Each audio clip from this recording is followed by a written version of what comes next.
দেখো, আগের দিন পর্যন্ত আমরা সেল ওয়াল এই পর্যন্ত আলোচনা হয়েছিল, তাই তো? সেল ওয়াল অব্দি। আজকে এরপর থেকে হবে মানে এন্ডোমেমব্রেন সিস্টেম।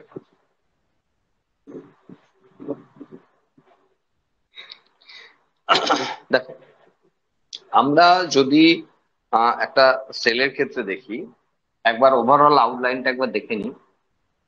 একটা সেলের ক্ষেত্রে সেলের ভিতরে টোটাল কি আছে যদি আমরা একবার দেখি, তাহলে সেক্ষেত্রে সেল এনভেলপ এবং থাকছে প্রোটোপ্লাজম, তাই তো? সেল এনভেলপে ধরো ওভারঅল দুটো জিনিসকে আমরা বলতে পারি, একটা হলো সেল ওয়াল, আরটা হলো সেল মেমব্রেন। সেল মেমব্রেন, ওকে। প্রোটোপ্লাজম কাকে কাকে নিয়ে প্রোটোপ্লাজম হয় বলো? নিউক্লিয়াস আর সাইটোপ্লাজম। তাহলে নিউক্লিয়াস আর সাইটোপ্লাজম, এই দুটোকে নিয়ে হয় প্রোটোপ্লাজম। তারপর একটা সেল মেমব্রেনের ভিতর যা আছে সেটাকে আমরা প্রোটোপ্লাজম বলি, তাই তো? একটা সেলের এটা মেমব্রেন, তাহলে মেমব্রেনের ভিতর যা আছে মানে nucleus plus cytoplasm equal to protoplasm. ঠিক আছে, এবার সাইটোপ্লাজমের মধ্যে কি কি রয়েছে? ডিফারেন্ট টাইপসের অর্গানেলস রয়েছে আর রয়েছে আদার্স ম্যাটেরিয়াল। ঠিক আছে, এই আদার্সটাকে আর আমরা কিছু করলাম না, ঠিক আছে, কারণ ওখানে তো মেনলি আমাদের কাজ হলো অর্গানেলস কে নিয়ে। তাহলে অর্গানেলস কিরকম কিরকম আছে সেটা হলো উইদাউট মেমব্রেন, উইদাউট মেমব্রেনে কিছু অর্গানেলস রয়েছে, দুটো অর্গানেলস রয়েছে উইদাউট মেমব্রেনে, আর উইথ মেমব্রেনে বাকিরা রয়েছে উইথ মেমব্রেন। এভাবে আমরা দেখতে পারি। এবার অর্গানেলস গুলোর ক্ষেত্রে কি হয়েছে? অর্গানেলস গুলোর ক্ষেত্রে উইদাউট মেমব্রেনে কে কে আছে বলো? উইদাউট মেমব্রেনে রয়েছে রাইবোসোম। আমরা বেসিক জায়গাগুলোকে একবারে ইয়ে করে নেবো। রাইবোসোম কাদের ক্ষেত্রে রয়েছে? প্ল্যান্ট অ্যানিমাল সবার আছে। তাহলে রাইবোসোম সমস্ত সেল অর্গানাইজ সমস্ত সেলের ক্ষেত্রেই রয়েছে, সেটা প্ল্যান্ট সেল হোক বা অ্যানিমাল সেল হোক। আমরা তো দেখো সেল পড়াচ্ছি মানে এখানে এত কিছু কথা যখন বলছি, আমরা নো ডাউট ইউক্যারিওটিক সেলের কথা বলছি। আমরা তো আর প্রোক্যারিওটিক সেলে নাই, আমরা তো আগের দিন থেকে ইউক্যারিওটিক সেলে ঢুকে গেছি। তাহলে ইউক্যারিওটিক সেলে বলছি, প্রোক্যারিওটিক সেলের কথা আনার দরকার নেই। তাহলে এখানে রাইবোসোম হলো যেটা স্পেশাল কিছু নাই, সেখানে আমরা লিখছি না। আচ্ছা, আর কার নেই? সেন্ট্রোজোম, সেন্ট্রোজোমের ক্ষেত্রে নেই। তাদের রয়েছে সেন্ট্রোজোম? শুধুমাত্র অ্যানিমাল সেলে রয়েছে, তাহলে আমরা ব্র্যাকেটে এ দিয়ে রাখলাম। আচ্ছা, উইথ মেমব্রেনে দুটো বিষয়, একটা হলো ডবল মেমব্রেন বাউন্ড স্ট্রাকচার আর সিঙ্গেল মেমব্রেন বাউন্ড স্ট্রাকচার, তাই তো? আর রয়েছে সিঙ্গেল মেমব্রেন বাউন্ড স্ট্রাকচার। আচ্ছা, আমরা নিউক্লিয়াসকে ব্রেন অফ দ্য সেল বলি, নিউক্লিয়াসকে প্রোটোপ্লাজমের সঙ্গে রাখতে গিয়ে একটা স্পেশাল ডেজিগনেশন দিতে হয়েছে, তবে ওকে সেল অর্গানেলসও বলা হয়। হ্যাঁ, তো সেই অর্থে ডাবল মেমব্রেন বাউন্ড স্ট্রাকচারে আমরা নিউক্লিয়াসের নাম লিখতে পারি। তাহলে তখন এইখানটা একটু কেটে দিতে হবে, মানে সেই হিসাবে মনে মনে কেটে নিতে হবে, কারণ দু জায়গায় তো আর হতে পারে না। তো সেই অর্থে বলছি, যেহেতু আমরা ডাবল মেমব্রেন বাউন্ড স্ট্রাকচারের কথা বলছি, তাহলে নিউক্লিয়াস হলো, কার আছে বলার দরকার নেই, সবার আছে। আর আর কার ডাবল মেমব্রেন আছে? ডবল মেমব্রেন আর কার আছে? প্লাস্টিড। প্লাস্টিডের ক্ষেত্রে ডাবল মেমব্রেন রয়েছে। প্লাস্টিড কাদের রয়েছে? শুধুমাত্র প্ল্যান্ট সেলে রয়েছে। আর রয়েছে মাইটোকন্ড্রিয়া। তাহলে মাইটোকন্ড্রিয়া রয়েছে, তার ক্ষেত্রে রয়েছে, সবার জন্য রয়েছে, তা লেখার দরকার নেই। আচ্ছা, বাকি যারা পড়ে রইলো তারা সব সিঙ্গেল মেমব্রেন বাউন্ড। বাকি যারা পড়ে রইলো তারা সবাই সিঙ্গেল মেমব্রেন বাউন্ড স্ট্রাকচার। ঠিক আছে, যেমন জাস্ট যেমন endoplasmic reticulum, Golgi body, vacuole, lysosome. এর মধ্যে আমাকে এখানে লিখতে হচ্ছে আবার অ্যানিমাল। বাকি সবার রয়েছে, হ্যাঁ। গলগি বডি যদিও প্ল্যান্ট সেলের ক্ষেত্রে একটু নাম চেঞ্জ হয়েছে, ডিকটিওজোম, তবুও ঠিক আছে, গলগি বডি রয়েছে। বাকি যাদের নাম মনে পড়বে একদম মাইক্রোটিউবুলস থেকে শুরু করে বাকি যা সিলিয়া, ফ্লাজেলা, সমস্ত সমস্ত চলবে সিঙ্গেল মেমব্রেন বাউন্ড স্ট্রাকচার। হ্যাঁ, অর্গানেলসে না হলেও ওগুলো বাইরের দিকের স্ট্রাকচার, তবে রয়েছে মেমব্রেন। ওকে, এই আমাদের আলোচনার বিষয়বস্তু। এরপর আমরা যেখান থেকে টপিকটা শুরু করছি আজকে আমাদের এনসিআরটি অনুযায়ী, সেই জায়গায় আমরা দেখতে পাচ্ছি, আচ্ছা এর মধ্যে এটা আমাদের হয়ে গেছে, এটা আমাদের হয়ে গেছে। আজকে আমাদের বড় বিষয়বস্তু প্রোটোপ্লাজমের মধ্যে যা যা আছে সেই সব নিয়ে, মেনলি সেল অর্গানেলস কে নিয়ে। আর সেল অর্গানেলস এর মধ্যেই আমরা ওইটাই আমরা লিখতে চাইছি যে সেল অর্গানেলস এর মধ্যে আজকে আমরা কি কি পড়বো। আমরা পড়বো প্রথমেই এন্ডোমেমব্রেন সিস্টেম, না, endo membrane system, endomembrane system. তো এন্ডোমেমব্রেন সিস্টেম কাদের বলা হয়, কাদের আমরা এন্ডোমেমব্রেন সিস্টেম বলবো, বলো? কাদের আমরা এন্ডোমেমব্রেন সিস্টেম বলবো? যারা মেমব্রেনের ভিতরে আছে। কোন মেমব্রেনের ভিতরে আছে? সেল মেমব্রেনের ভিতর তো সবাই আছে, তাই না? বলছি সেল মেমব্রেনের ভিতরেই তো সবাই আছে, এই যে প্রোটোপ্লাজমটাই তো আছে সেল মেমব্রেনের ভিতরে, তাহলে এরা তো সবাই সেল মেমব্রেনের বাইরে আবার কে আছে? সেল অর্গানেলস তো সেল মেমব্রেনের ভিতরেই থাকবে, তারপর বাইরে থাকবে তোরাই। তাহলে এন্ডোমেমব্রেন সিস্টেম কাদের বলবো? মেমব্রেন বাউন্ড মানে এরা বাদ দিয়ে সবাই এন্ডোমেমব্রেন সিস্টেমে? একদমই না, মেমব্রেন বাউন্ডের সঙ্গে সম্পর্ক নাই। অ্যাকচুয়ালি যারা নিজেদের কাজের মধ্যে অ্যাসোসিয়েশন আছে, যাদের মধ্যে, হ্যাঁ, যাদের মধ্যে কোঅর্ডিনেশন আছে, একে অপরের কাজের সঙ্গে তারা সম্পর্কিত, তারা রয়েছে এন্ডোমেমব্রেন সিস্টেমে। মানে একটার উপর নির্ভর করে আর একটা সেল অর্গানেলস এর কথা চলবে। এখানে চারজনের নাম আসবে endoplasmic reticulum, Golgi body, lysosome আর ভ্যাকুয়াল। এই চারজনের নাম আসবে এন্ডোমেমব্রেন সিস্টেম, আর সেটাই আমাদের পড়ার বিষয়বস্তু। দেখো, endomembrane system, it is a group of membranous organelles having coordinated function। তাহলে একে অপরের সঙ্গে সম্পর্ক রয়েছে, একে অপরের সঙ্গে কোঅর্ডিনেট করতে পারে, সেই রকম জায়গা থেকে আমরা এন্ডোমেমব্রেন সিস্টেমকে পড়বো। আর সেই জায়গাতে include endoplasmic reticulum, Golgi complex, lysosome and vacuole. তাহলে বুঝতেই পারছো এখান থেকে নিটের কোশ্চেন শুরু হয়ে গেল যে এন্ডোমেমব্রেন সিস্টেমে কারা রয়েছে। সেখানে বিভিন্ন চারটে অপশন থাকবে, যেখানে আলাদা আলাদা রকমের নাম দেওয়া থাকবে সেল অর্গানেলস এর। তো সেখান থেকে আমাদের কারেক্ট অ্যান্সারটাকে চুজ করতে হবে, ঠিক আছে? এন্ডোমেমব্রেন সিস্টেমে endoplasmic reticulum, Golgi body, lysosome আর ভ্যাকুয়াল, এই চারটে সেল অর্গানেলস রয়েছে। প্রথমেই আমরা পড়বো এন্ডোপ্লাজমিক রেটিকিউলাম।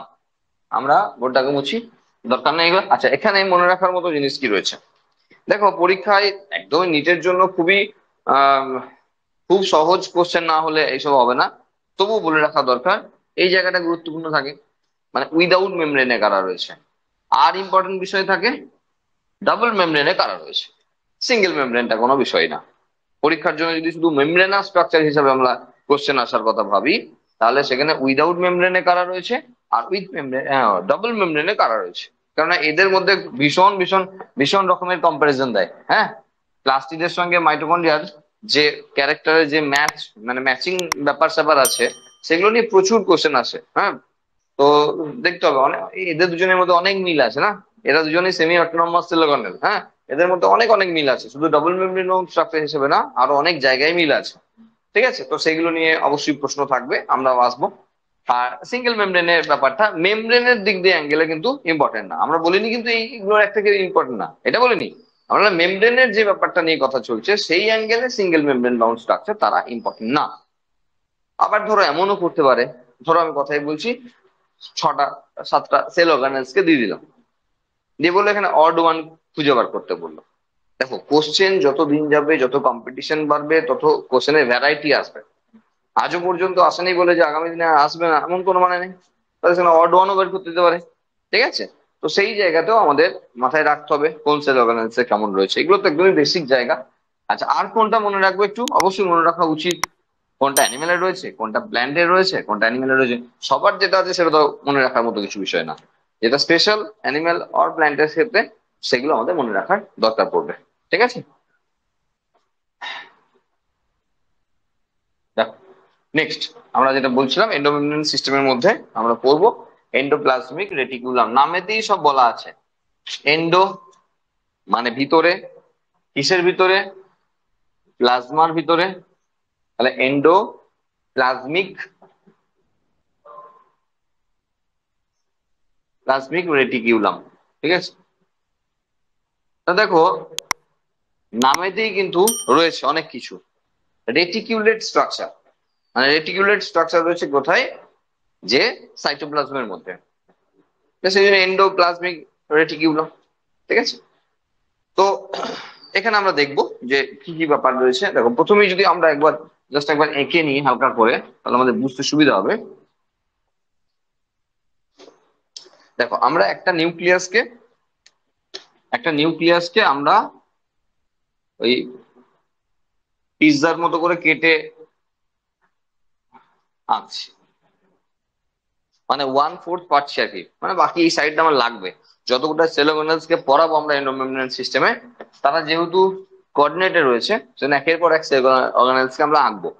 সেই জন্য এরকম সাইডে করে দিলাম, মানে এটা বলতে চাইছি আমরা নিউক্লিয়াস। ওকে, নিউক্লিয়াসে 1/4 পার্ট এখানে রয়েছে। এবার এর সঙ্গে রয়েছে কন্টিনিউয়াসলি যে স্ট্রাকচার, তাকে আমরা বলছি এন্ডোপ্লাজমিক রেটিকিউলাম। এইভাবে রয়েছে। হ্যাঁ, এবং এটা কত দূর চলতে পারে? এন্ডোপ্লাজমিক রেটিকুলাম যেখান থেকে প্রডিউস হয়েছে সেটা হলো নিউক্লিয়ার মেমব্রেন। নিউক্লিয়ার মেমব্রেন এখান থেকে প্রডিউস হয়েছে। আপ টু কতদূর? Cell membrane. উল্টোটাও হতে পারে, উল্টোটাও হতে পারে, সেল মেমব্রেন থেকে নিউক্লিয়ার মেমব্রেন, এটাও হতে পারে। জেনারেলি আমরা নিউক্লিয়ার মেমব্রেন থেকে সেল মেমব্রেনের কথাই বলি, ঠিক আছে। মানে এই যে ব্যাপারটা আঁকছি, এটা যদি বোর্ডটা যদি সেল হয়, যদি এই বোর্ডের সাইড গুলো যদি সেল মেমব্রেন হয়, তাহলে আমরা এখান থেকে এখানে টেনে নিতে পারতাম। তা তোমাকে সেই অ্যাঙ্গেলে বুঝতে হবে। দেখো বেসিক জায়গা, সেল কিন্তু এমন একটা জায়গা, এমন একটা চ্যাপ্টার যেটা বোঝার উপর অনেক চ্যাপ্টার নির্ভর করে যে সেল কতটা বুঝেছি ভালো। হ্যাঁ, কারণ এটা তো বায়োলজি ক্ষেত্রে বেসিক বিষয়। হ্যাঁ, তো সেক্ষেত্রে বলছি যে এক মিনিট জাস্ট দেখো, এক্ষেত্রে কি বলছি যে এটা যদি নিউক্লিয়াস হয়, তাহলে এই নিউক্লিয়াস থেকে শুরু করলো, যে সে চলতে পারে আপ টু প্লাজমা। তা তুমি এই সাইড থেকেও খানিক টেনে দাও, এই সাইড থেকে টেনে দাও, এটাও টেনে দাও। আমরা তো সেটাই বলছি না, এন্ডোপ্লাজমিক রেটিকুলাম মানে এইরকম হবে, ওইরকম হবে, বরং তো আর কত টাইম নষ্ট করবো, এরকম করা হবে। তাহলে সেটা নিউক্লিয়ার মেমব্রেন থেকে শুরু করে একদমই প্লাজমা মেমব্রেন পর্যন্ত কিন্তু জায়গাটা এক্সটেন্ড করতে পারে, এই পর্যন্ত যেতে পারে। এবার দেখো এই সঙ্গে এই যে এন্ডোপ্লাজমিক রেটিকুলামের ক্ষেত্রে 3 রকমের জিনিস থাকে। একটা থাকে সিস্টার্নি, একটা থাকে টিউবিউলস, আর একটা ভেসিকেল। মানে 3 রকমের স্ট্রাকচার এখানে আছে। তাহলে সিস্টার্নি, ভেসিকেল আর টিউবিউলস এরকম থাকে। এগুলো সব পড়তে হবে, আশেপাশে সব পড়তে হবে ভেসিকেল গুলো। আমরা একবার এটা দেখে নেবো, দিয়ে তারপরে এক্সট্রা যা আছে সেগুলো আমরা বলে দেবো। দেখো this are a network of tiny tubular structure scattered in the cytoplasm. তাহলে সাইটোপ্লাজমের মধ্যে ছড়িয়ে ছিটিয়ে থাকা রেটিকুলেট টিউব লাইক স্ট্রাকচার, সেটাকে আমরা বলছি endoplasmic reticulum. It divides intracellular spaces into 2 compartments. এটা ভালো করে মন দিয়ে শুনবো। ER divides the intracellular space into 2 compartments. Luminal মানে inside endoplasmic reticulum and extraluminal মানে cytoplasm। দেখো এখানে লুমিনাল বলতে এই পার্টটা যেটা এন্ডোপ্লাজমিক রেটিকুলামের ভিতরে পাচ্ছি, এটা লুমিনাল। আর বাকি সাইটোপ্লাজমের একটা জায়গা পাচ্ছি। দেখো যতই ও ঘোরাঘুরি করুক না কেন, আমরা তো ভিতরের একটা পোর্শন আলাদা করে পাচ্ছি না, লুমেনটা। এই যে এখান থেকে ধরো কন্টিনিউ হয়েছে, একটু ভেবে দেখো, আমরা একটু সেট করে দিচ্ছি। এই পোর্শনটা দেখো এন্ডোপ্লাজমিক রেটিকুলামের ভিতরের অংশে আছে, এই অংশটা এন্ডোপ্লাজমিক রেটিকুলামের ভিতরের অংশে। আর বাকি যে জায়গাটা বলছি ডান সাইডটাই একটু খেয়াল করো, দেখো বুঝতে পারছি আমরা যে বাইরে বাইরে আর একটা লুমেন পাচ্ছি, এটা অ্যাকচুয়ালি সাইটোপ্লাজম। যেটা অ্যাকচুয়ালি সাইটোপ্লাজম, তাই না? এটা তো সাইটোপ্লাজমের পোর্শন। এই যে ভিতরের অংশটা, এই যে ভিতরের অংশটা, এটা তো সাইটোপ্লাজমের পোর্শন। আর সেই জন্যই এখানে বলা হচ্ছে যে লুমিনাল পার্ট যেটাকে ইনসাইড এন্ডোপ্লাজমিক রেটিকুলাম, আর এক্সট্রালুমিনাল যেটা সাইটোপ্লাজমের মধ্যে আছে। মানে এখানে আহ যেটা গ্রিন কালারের সেট করা রয়েছে সেটা লুমিনাল পার্ট, আর যেটা বাকিটা রয়েছে সাইটোপ্লাজম সেটা এক্সট্রালুমিনাল part. Endoplasmic reticulum, it is two types. Rough endoplasmic reticulum, যাকে RER বলা হয়, bears ribosome on their surface. RER is frequently observed in the cell actively involved in protein synthesis and secretion. দেখো, আমরা সমস্ত sell organelles পড়ি, তবে সবার তো সব জায়গায় থাকার দরকার নেই। আবার সবাই সব জায়গায় থাকলেও কম বেশির ব্যাপারটা কিন্তু নির্ভর করছে অবশ্যই সেলটা কি ধরনের ফাংশন করে।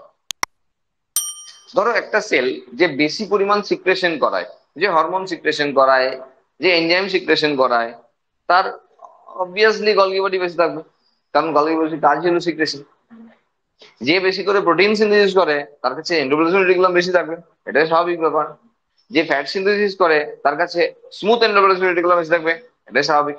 মানে আমরা বলতে চাইছি যে নিউক্লিয়াস তো সবার রয়েছে, থাকলো। এবার যে সেলটা যে ধরনের কাজ করে বাকি সেল অর্গানেলস গুলো কিন্তু সেই রেটে আছে। নিউক্লিয়াস কমন, নিউক্লিয়াস সবার জন্য একটা। এবার কোনো কোনো সেলে দুটো আছে, সেসব নিয়ে তো আমরা আলোচনা করবো পরে। কিন্তু আবার ন্যায় এমন রয়েছে। কিন্তু বাকি যে সেল অর্গানেলস তাদের কিন্তু সংখ্যাটা নির্ভর করছে তারা কি কাজ করে। যেমন ধরো আমরা যদি স্পার্মের গঠন দেখি, দেখো দেখো স্পার্মের গঠনে আমরা মিডিল পিসে গিয়ে কি পাচ্ছি, একদম লাইন দিয়ে স্ট্যাকে সাজানো রয়েছে। হ্যাঁ, সাজানো রয়েছে মাইটোকন্ড্রিয়া, কারণ তার ফ্লাজেলার মুভমেন্টের জন্য প্রচুর এনার্জি। সেই সেই সেলটার স্পেসিফিক জায়গাতে রয়েছে প্রচুর পরিমাণে মাইটোকন্ড্রিয়া। তাহলে যে সেলে যেমন ফাংশন সেই সেলের ক্ষেত্রে তেমন সেল অর্গানেলস থাকবে। ওকে, তাহলে এখানে প্রোটিন সিনথেসিস যে জায়গায় বেশি করে হবে সেখানে রাফ এন্ডোপ্লাজমিক রেটিকুলাম থাকবে, আর যেখানে ফ্যাট সিনথেসিস বেশি করে থাকবে সেখানে স্মুথ এন্ডোপ্লাজমিক রেটিকুলাম থাকবে। তাহলে এই দুটো স্ট্রাকচার তৈরি হয়েছে কিভাবে? তৈরি হয়েছে যে সেখানে রাইবোসোম আছে না নেই সেই উপর বেশ করে। তাহলে এন্ডোপ্লাজমিক রেটিকুলামের কোন এন্ডোপ্লাজমিক রেটিকুলামে আমরা দেখতে পাচ্ছি যে তাদের উপর রয়েছে রাইবোসোম, তাদের উপর রয়েছে রাইবোসোম। সেই জন্য সেগুলোকে আমরা বলি RER, রাফ এন্ডোপ্লাজমিক রেটিকুলাম। আর কিছু কিছু ওপর দেখছি আমরা নেই। হ্যাঁ, আরো তো টানতে পারতাম, এত দূর টানিনি তো। তো সেগুলো রয়েছে SER, স্মুথ এন্ডোপ্লাজমিক রেটিকুলাম। তাহলে রাইবোসোম আছে না নাই সেই অনুযায়ী ব্যাপারটা হচ্ছে। এইবার এটা শেষ করে দিই আগে। দেখো, স্মুথ এন্ডোপ্লাজমিক রেটিকুলাম যেখানে ribosomes are absent. ACR is the major site of synthesis of lipid in animal cells.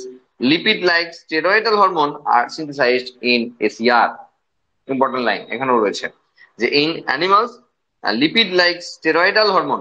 আমরা জানি যে সেক্স হরমোন সব steroidal hormone, oestrogen, progesterone, testosterone, এগুলো সব স্টেরয়েডাল হরমোন। এই স্টেরয়েডাল হরমোন গুলো যে জায়গা থেকে প্রডিউস হয় সেই জায়গাতে বেশি পরিমাণে রয়েছে ACR, কারণ গুরুত্বপূর্ণ কাজ ACR এর রয়েছে যে স্টেরয়েডাল হরমোন প্রয়োগ। এই যে লিপিড সিনথেসিস বলা আছে, তো স্টেরয়েড তো ওয়ান টাইপ অফ লিপিড, তাই না? তাহলে একই বিষয় হলো। তো সেখানে হরমোনের ক্ষেত্রে স্পেসিফিক ভাবে দেওয়া রয়েছে এই কথাটি। এবার দেখো আমি কি বলছি, আমরা যদি একটু খেয়াল করি না, তা দেখবো যে রাফ এন্ডোপ্লাজমিক রেটিকুলাম তারা সবসময় রয়েছে নিউক্লিয়াসের কাছাকাছি এরিয়াতে, আর স্মুথ এন্ডোপ্লাজমিক রেটিকুলাম তারা নিউক্লিয়াস থেকে দূরে রয়েছে। প্রশ্ন কেন? কেন? প্রশ্নটা কি? যে RER কে আমরা প্রথমে লিখলাম, আমরা প্রথম দিকে RER কে লিখলাম, এবং দেখো মার্ক করেছিও তাই প্রথম দিকটা। আমরা এগুলো করিনি কারণ অত তো করা সম্ভব নয়, ঠিক আছে? তো তারপরে এগুলো ACR করেছি। তো আমার প্রশ্ন হলো প্রথম গুলোর দিকে গুলো কেন ACR RER, আর পরের গুলো কেন ACR? বল, মনে আছে? বল। স্টিকি সার্ভিস, আমি ধরলাম সমস্ত এন্ডোপ্লাজমিক রেটিকুলামে স্টিকি সার্ভিস আছে তো। আচ্ছা আচ্ছা, দেখো নিউক্লিয়াসের চারটে পার্ট আমরা জানি, নিউক্লিয়াস পড়াচ্ছি না। নিউক্লিয়াসের চারটে পার্ট, তার মধ্যে একটা অন্যতম পার্ট হিসেবে আমরা নিউক্লিওলাসকে ধরি না, যদিও এটা নিউক্লিওলাসের স্ট্রাকচার না, মানে ভুলভাল স্ট্রাকচার। যাই হোক, নিউক্লিওলাস, এই নিউক্লিওলাসে কি প্রডিউস হয়? প্রডিউস হয় RNA। ভালো করে বুঝবে তোমরা, একটু ম্যাচিওর। RNA প্রডিউস হয়, মানে রাইবোজোমাল RNA। প্রত্যেকটা প্রোটিন এর জন্য কোনো না কোনো জিন আছে, ওয়ান জিন ওয়ান পলিপেপটাইড। আমরা জানি যে প্রত্যেকটা জিন তাহলে এটা যদি ডিএনএ হয়, সাপোজ এটা ডিএনএ, এর মধ্যে কোন একটা জিন, সেই জিনটা আমরা বলছি যে সেই জিনটা ধরো রাইবোজোম তৈরির জন্য যে প্রোটিন লাগে সেই জিন। যে কোনো জিনের ব্যাপারটা রয়েছে ডিএনএ। তাহলে আমরা জানি ওখানে ট্রান্সক্রিপশনের ফলে প্রোটিন সিনথেসিস হয়, আর তারপর নিউক্লিয় পোর দিয়ে বেরিয়ে আসছে। আমরা ক্লাস 12-এ রেপ্লিকেশন, ট্রান্সক্রিপশন, ট্রান্সলেশন পড়েছি, তো এগুলো তো আমরা জানি।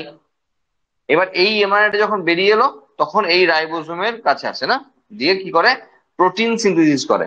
আর সেই প্রোটিনটা যখনই সিনথেসিস করলো, সেটা হলো প্রোটিনের 1 ডিগ্রি স্ট্রাকচার, প্রাথমিক গঠন, প্রোটিনের ক্ষেত্রে প্রাইমারি স্ট্রাকচার। আর সেটা সঙ্গে সঙ্গে ভেসিকেলের মধ্যে প্যাক করে ফেলে। এমআরএনএ বেরিয়ে এলো নিউক্লিয়াস থেকে, রাইবোজোমের কাছে এলো, প্রোটিন সিনথেসিস করলো, সঙ্গে সঙ্গে প্রোটিনটাকে একটা মেমব্রেনের মধ্যে ঢুকিয়ে নিল, যেটাকে আমরা ভেসিকেল বলছি। ভেসিকেল গুলো এই জন্যই আছে, যা তৈরি হবে সেগুলোকে প্যাক করে নেবে, এই জন্যই ভেসিকেল রয়েছে। তাহলে এই প্রোটিনটা এরপর চলে আসে পরবর্তী সেল অর্গানেলসে, যা আমরা পড়াবো এরপরে। ওই প্যাক করা 1 ডিগ্রি স্ট্রাকচার প্রোটিনের ওটা চলে এলো নেক্সট সেল অর্গানেলের কাছে, আমরা পরে আসছি। এবার এবার ধরো আমরা ধরে নিলাম যে এখান থেকে আলটিমেট প্রোটিন সিনথেসিস হলো, প্রোটিন। আর কোন প্রোটিনের কথা বলছি আমরা, ধরো একটা রাইবোজোম তৈরির প্রোটিনের কথা বলছি, রাইবোজোম তৈরির প্রোটিনের কথা বলছি, রাইবোজোমাল প্রোটিন। রাইবোজোমে কি কি আছে, রাইবোজোম কি কি দিয়ে তৈরি? রাইবোজোম তৈরি আরআরএনএ আর প্রোটিন দিয়ে। আরআরএনএ আর প্রোটিন, এই দুটো জিনিস দিয়ে রাইবোজোম তৈরি। তাহলে আরআরএনএ এক জায়গায় প্রডিউস হচ্ছে, কোথায়? নিউক্লিওলাসে। নিউক্লিওলাসকে ওই জন্য বলা হয় আরআরএনএ ফ্যাক্টরি। নিউক্লিওলাস হলো আরআরএনএ ফ্যাক্টরি, কারণ নিউক্লিওলাসের মধ্যে আরআরএনএ তৈরি হয়। আরেকটা জিনিস লাগবে প্রোটিনটা তৈরি করতে গেলে, সেটা কি? প্রোটিন। বলছি রাইবোজোমটা তৈরি করতে গেলে আরেকটা জিনিস লাগবে, সেলো প্রোটিন। বোঝা গেল কি বললাম? বলছি রাইবোজোম দুটো জিনিস দিয়ে তৈরি, আরআরএনএ তৈরি হচ্ছে নিউক্লিওলাসের মধ্যে, তাহলে ওখানে তো আরেকটা কম্পোনেন্ট লাগবে, তার নাম হলো প্রোটিন, যার সঙ্গে জুড়ে অ্যাকচুয়ালি রাইবোজোমাল সাব ইউনিট তৈরি হবে। সাব ইউনিট, যদিও সাবেরও সাব তৈরি হবে, সাবও হয় না, তার থেকেও ছোট যেগুলো আছে সেগুলো তৈরি হয়ে আগে। তার মানে এই প্রোটিনটার ভিতরে যাওয়া লাগে। বুঝতে পারলাম কথাটা? মানে এত জটিলতা না দেখালেও হতো, কিন্তু আমি এখন থেকেই রাইবোজোমেরও কিছু পার্ট এগিয়ে রাখছি, এগুলো সব এগিয়ে রাখছি, জেনারেল যেহেতু ব্যাপার স্যাপার রয়েছে। তুমি যদি ওসব নাও মনে রাখো, সোজা কথায় আর আর আরএনএ এখানে যেখানে প্রডিউস করে, সেখানেই অ্যাকচুয়ালি রাইবোজোমের সাব ইউনিটও প্রডিউস করে। আর সেই অর্থে আমরা নিউক্লিওলাসকে রাইবোজোমেরও ফ্যাক্টরি বলতে পারি। ডাইরেক্টলি বলা যায় না, কিন্তু আমরা বলতেও পারি, কারণ ওখানে ডাইরেক্টলি যদি ঠিকঠাক ভাবে বলি তাহলে আরআরএনএ প্রডিউস হয়। কিন্তু যেহেতু আরআরএনএ এর সঙ্গে রাইবোজোমাল প্রোটিন বাইন্ড করে রাইবোজোমও তৈরি করে ফেলে, সেই জন্য আমরা বলতেও পারি রাইবোজোমের ফ্যাক্টরি। তাহলে সেই রাইবোজোম গুলো যখন নিউক্লিয় পোর হয়ে বাইরের দিকে বেরিয়ে আসছে, তখন প্রথম দিকের ইয়ার গুলোতে, প্রথম দিকের এন্ডোপ্লাজমিক রেটিকুলাম গুলোতে ওরা বাইন্ড করে ফেলে। যেহেতু ওদের চটচট একটা নেচার রয়েছে, স্টিকি একটা নেচার রয়েছে, সেই জন্য প্রথম দিকের গুলো দেখা যাচ্ছে আরিয়ার, আর পরের দিকেও দেখা যাচ্ছে না, কারণ ফুরিয়ে যাচ্ছে, তো আর তো বেরিয়ে আসতে পারছে না। তাহলে এই পোর্ট দিয়ে বেরোবে, এই পোর্ট দিয়ে বেরোবে, যে পোর্ট দিয়ে বেরোবে কেন প্রথম দিকের সব ধরে নিচ্ছে, আর সেই জন্য আর হচ্ছে না। তারপরে এগুলো এশিয়ার হয়ে গেল। বোঝা গেছে? এই তোমরা বুঝতে পেরেছো? পূজা, রূপম, তোমরা বুঝতে পেরেছো?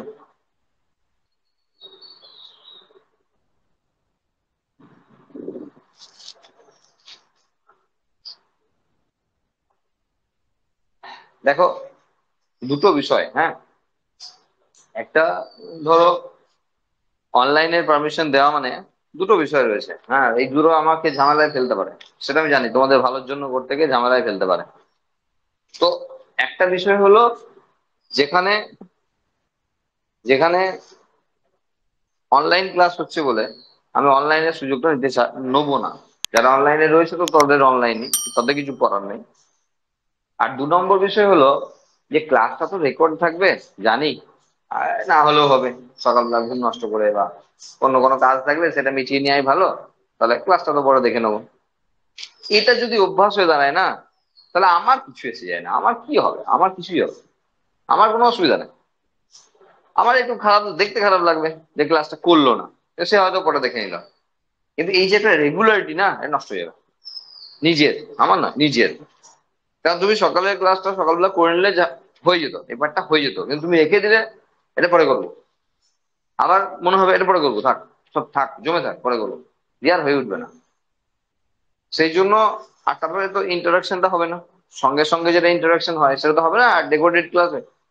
তো আমি বলবো সবসময় অনলাইন অফলাইন যারা তাও অফলাইনই আছে, আমি এই মাসটা বড় জোর সুযোগটা দেবো, এর পরের মাস থেকে সুযোগ দেবো না আমি। হ্যাঁ, এখানে ব্লক করার অপশন আছে, এক এক সেকেন্ডে ব্লক হবে। এখানে এইখানে এখানে থ্রি ডটের পাশে একটাই অপশন আছে, ব্লক ইউজার। ওটা ক্লিক করলেই ব্লক হয়ে গেল, এই ক্লাসের জন্য ব্লক সেট। সুতরাং এটা কোনো বিষয় না।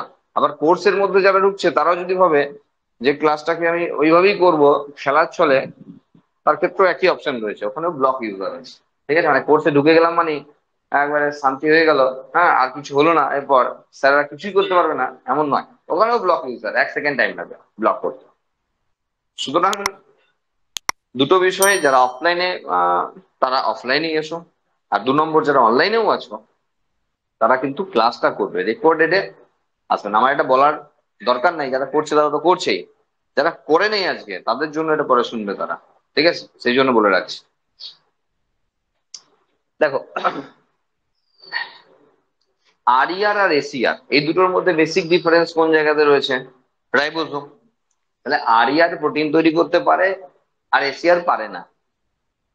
তার মানে ধরো তুমি পড়াশোনা করে একটা ভালো চাকরি পেয়েছো, ভালো স্যালারি পাও, কিন্তু তুমি ছোট থেকে মামা বাড়িতে থাকো, তাহলে বড় হওয়ার পর টাকা পয়সাও ধরো তুমি মামাকেই দাও, আর তুমি থাকার জন্য তোমার মামা বড় লোক।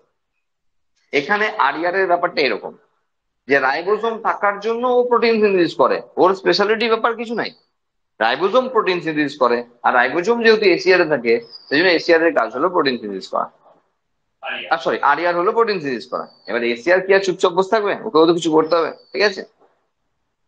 দেখো এন্ডোপ্লাজমিক রেটিকুলাম নিয়ে এখানে আর কিছু নাই, আমাদের এনসিআরটি তে আর কিছু নাই, কিন্তু এন্ডোপ্লাজমিক রেটিকুলামে আরো অনেক কাজ রয়েছে, আমি একদম এক ঝলকে বলে দিই আর কি কি করতে পারে। বেসিক কিছু জিনিস দেখো, কম্পার্টমেন্ট তৈরি করেছে না সেলটার মধ্যে, বিভিন্ন কম্পার্টমেন্ট তৈরি করেছে। একটা সেলে প্রায়, আমাদের হিউম্যান বডিতে বলছি, প্রায় 5,000 কেমিক্যাল রিয়াকশন এট এ টাইম হতে পারে একটা সেলের মধ্যে, 5,000 কেমিক্যাল রিয়াকশন। তাহলে এই এত কেমিক্যাল রিয়াকশন যদি সেলের মধ্যে হয়, আর তাকে যদি বিভিন্ন কম্পার্টমেন্টে না করা হয়, তাহলে তো নিজেদের মধ্যেই আবার রিয়াকশন করে দেবে, তাই না? সুতরাং একটা সেলের মধ্যেও এই বিভিন্ন কম্পার্টমেন্টে ভাগ করে সেই সুযোগটা করে দিয়েছে endoplasmic reticulum. Endoplasmic reticulum protein synthesis করতে পারে, এন্ডোপ্লাজমিক রেটিকুলাম ফ্যাট সিনথেসিস করতে পারে। এন্ডোপ্লাজমিক রেটিকুলামের জন্য সেলের শেপ এসছে, সেলটার শেপের অন্যতম একজন দায়ী যে, বা সে হলো এন্ডোপ্লাজমিক রেটিকুলাম। কেন? দেখো, এই চাদরটা তার উপর দিয়ে নিয়ে গেছি যে জায়গাতে যতদূর পর্যন্ত এন্ডোপ্লাজমিক রেটিকুলাম থেকেছে। আমার আঁকাটাকে যদি একটু উল্টো করে দাও তুমি, আমি ধরে নিলাম এটা নিউক্লিয়াস, আর এই দিক দিয়ে এতটা গেছে, এই দিক দিয়ে এতটা গেছে, এই দিক দিয়ে এতটা গেছে, এতটা গেছে, ওই দিক দিয়ে এতটা গেছে। আমি যদি এটা আগে এঁকে নিই, দিয়ে বলছি এবার প্লাজমা মেমব্রেনটাকে আমি চাপাবো, তা দেখো প্লাজমা মেমব্রেনটা চাপাতে গেলে আমাকে বিভিন্ন জায়গাতে যেতে হচ্ছে, কারণ ওর এন্ড পয়েন্ট গুলোকে আমাকে ঠেকাতে হচ্ছে। তাহলে এই উল্টো ব্যাপারটা ভাবলে আমরা বুঝতে পারছি যে সেলটার যে শেপ, সেই শেপ দেওয়ার ক্ষেত্রে এন্ডোপ্লাজমিক রেটিকুলাম আরেকজন, যদিও সাইটোস্কেলেটাল প্রোটিন আছে খুব গুরুত্বপূর্ণ জায়গায় যারা সেলের শেপ দেয়, হ্যাঁ। তো এইগুলো করতে হবে, আর কি করে, কাজ তো প্রচুর আছে।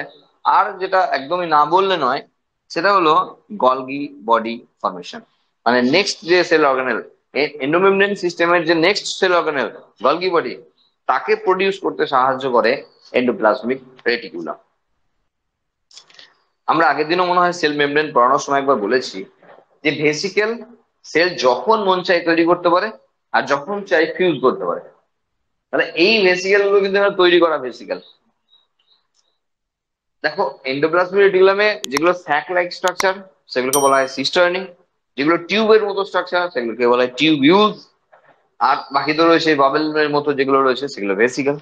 তাহলে এই ভেসিকেল গুলো কিন্তু ফাঁকা ভেসিকেল না, এই ভেসিকেল গুলোর মধ্যে কিছু না কিছু আছে, এবং সেই ভেসিকেল গুলো কিছু না কিছু যে রেখেছে সেইগুলো নিয়ে আসতে চলেছে, ম্যাক্সিমাম ক্ষেত্রে, সব ক্ষেত্রে নয় ম্যাক্সিমাম ক্ষেত্রে আসতে চলেছে তার নেক্সট সেল অর্গানেলের দিকে। কারণ সেই সেল অর্গানেলটা প্রডিউসই হয়েছে এই বাবেল গুলো জুড়ে জুড়ে। তার মানে গলগি বডি, নেক্সট যে সেল অর্গানেলস এর কথা আমরা বলছি, গলগি অ্যাপারেটাস বা গলগি বডি, এই গলগি বডি তৈরি হয়েছে এন্ডোপ্লাজমিক রেটিকুলামের এগুলো জুড়ে জুড়ে। তাহলে আমরা যদি ফট করে একবার এঁকে নিই, তো ওখানেও 3 রকমের স্ট্রাকচার থাকে, ওখানেও কিন্তু সিস্টার্নি থাকে, ওখানেও ভেসিকেল থাকে, যদিও মাইক্রো ভেসিকেল, এরকম একটি স্ট্রাকচার। আচ্ছা, একটা রয়েছে কনভেক্স আর কনকেভ, দুটো সাইড রয়েছে না? তো এখানে এখানে এই যে যেটা কনভেক্স সাইড রয়েছে, সেই সাইডটা সবসময় নিউক্লিয়াসের দিকে আছে, আর যেটা কনকেভ সাইড রয়েছে, অবতল দিক যেটা রয়েছে, সেটা টুয়ার্ডস প্লাজমা মেমব্রেন। পরীক্ষায় কোশ্চেন আছে। আচ্ছা, এখানে ফর্মিং ফেজ বলা হয় এই সাইডটাকে, এটার সাইডটাকে ম্যাচুরিং ফেজ বলা হয়। তাহলে এই দিক দিয়ে যেহেতু তৈরি হচ্ছে, কি করে তৈরি হলো তাকাবে, এই যে ভেসিকেল, ওই ভেসিকেলটা আরো এগিয়ে এলো, ধরো এখানে এগিয়ে এলো, দিয়ে ফিউজ করে গেল, এই ফিউজ করে গেল। তাহলে তুমি মনে মনে ঠিক করে নাও টেনে, দেখো ওর সঙ্গে জুড়ে গেল। তো এই ছোট ছোট জলের ক্ষেত্রে ছোট ছোট বাবল গুলো যদি যেমন বড় বাবল হয় না, তো সেই রকম বিষয় এটা।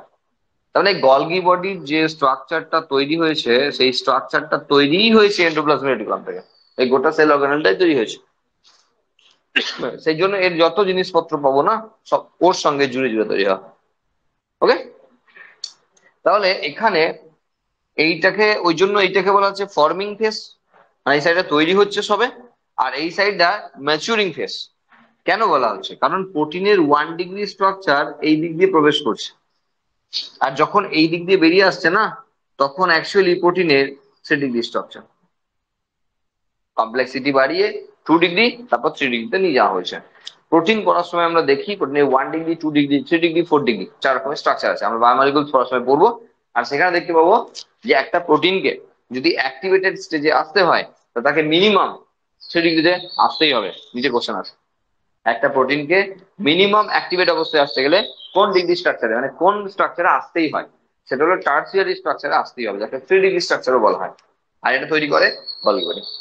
দেখো এইটা প্রোক্যারিওটিক সেলে নাই বলে বায়োটেকনোলজির একটা জায়গাতে, যখন আমরা রিকম্বিনেন্ট ডিএনএ টেকনোলজি পড়ছি একদম শেষের দিকে, যখন আমরা মেটেরিয়াল কালেকশন বা এই যে যে প্রোডাক্ট হচ্ছে প্রোডাক্টের আইসোলেশন এরকম একটা জায়গায় পড়তে থাকি, তখন আমরা বলি যে প্রোক্যারিওটিক সেল আর ইউক্যারিওটিক সেল, এই দুটো সেলকে যদি আমি হোস্ট সেল হিসেবে ইউজ করি কোন একটা কিছুতে, ধরো ইনসুলিন প্রোডাকশন করছি, আমি ইকুয়ালাইজার করতে পারি, আমি ইস্টে করতে পারি, তাহলে ইকুয়ালাইজার করলে কি সুবিধা অসুবিধা হবে, আর ইস্টে করলে কি সুবিধা অসুবিধা হবে, তখন আমরা বলি যে পোস্ট ট্রান্সলেশনাল মডিফিকেশন এটি হবে না।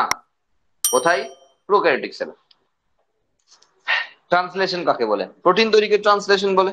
তাহলে প্রোটিন তৈরি হলো আর তার মডিফিকেশন হচ্ছে এখানে, তাহলে প্রোটিন তৈরির পদ্ধতি যদি ট্রান্সলেশন হয়, তাহলে ট্রান্সলেশন এখানে হলো এন্ডোপ্লাজমিক রেটিকুলামের ঘরে। আর পোস্ট ট্রান্সলেশন কোথায় হবে? তার পরবর্তী সেল অর্গানেলে। তাহলে এখানে হচ্ছে পোস্ট ট্রান্সলেশন, যে বুঝতে পারবে না সে অবশ্যই বলবে পোস্ট ট্রান্সলেশন এখানে হবে গলগি বডিতে। প্রোক্যারিওটিক সেলে তো গলগি বডিই নেই, তাহলে ও কি করে করবে পোস্ট ট্রান্সলেশন আর মডিফিকেশন? সেই জন্য যে মেটেরিয়ালটা পাবো তার পিউরিফিকেশন, সেটা প্রোক্যারিওটিক সেলে সম্ভব হয় না, সেটা মেশিনারি সিস্টেমে আর্টিফিশিয়ালি করাতে হয়। কিন্তু ইউক্যারিওটিক সেলে অনেক সময় আমরা ডাইরেক্টলি ইনসুলিন পাই, কারণ সেখানে মডিফিকেশনও করা আছে, ছুরি কাছি চালিয়ে যা করার করে নিয়ে তারপরে প্রোডাকশন আসছে। আচ্ছা, তাহলে এই দিকটা হলো ফর্মিং ফেজ, এইটা হলো ম্যাচুরিং ফেজ। ঠিক আছে, সিস আর ট্রান্সও বলা হয়, সিস ফেজ ট্রান্স ফেজ, নিচে কোশ্চেন আছে খুব ভালো, সিস ফেজ ট্রান্স ফেজ দিয়ে। ঠিক আছে, ওই ওই ফেজ দুটোরই নাম আমরা একবার দেখে নিই এখানে কি আছে, তারপর আবারও এক্সট্রা যেগুলো আছে সেগুলোতে আসছি। Densely stained reticular structure near the nucleus. দেখো আমি যখন এবার সেলের মধ্যে গোটা সেলটাকে দেখছি মাইক্রোস্কোপের মধ্যে, তখন তো প্রচুর সেল অর্গানেল চারিদিকে ঘোরাঘুরি করছে। তাহলে আমাদের আইডেন্টিফাই করানোর জন্য এখানে বলা হচ্ছে যে নিউক্লিয়াসের কাছাকাছি সবচেয়ে ডেন্স স্ট্রাকচার যেটা আছে সেটা হলো এই গলগি অ্যাপারেটাস।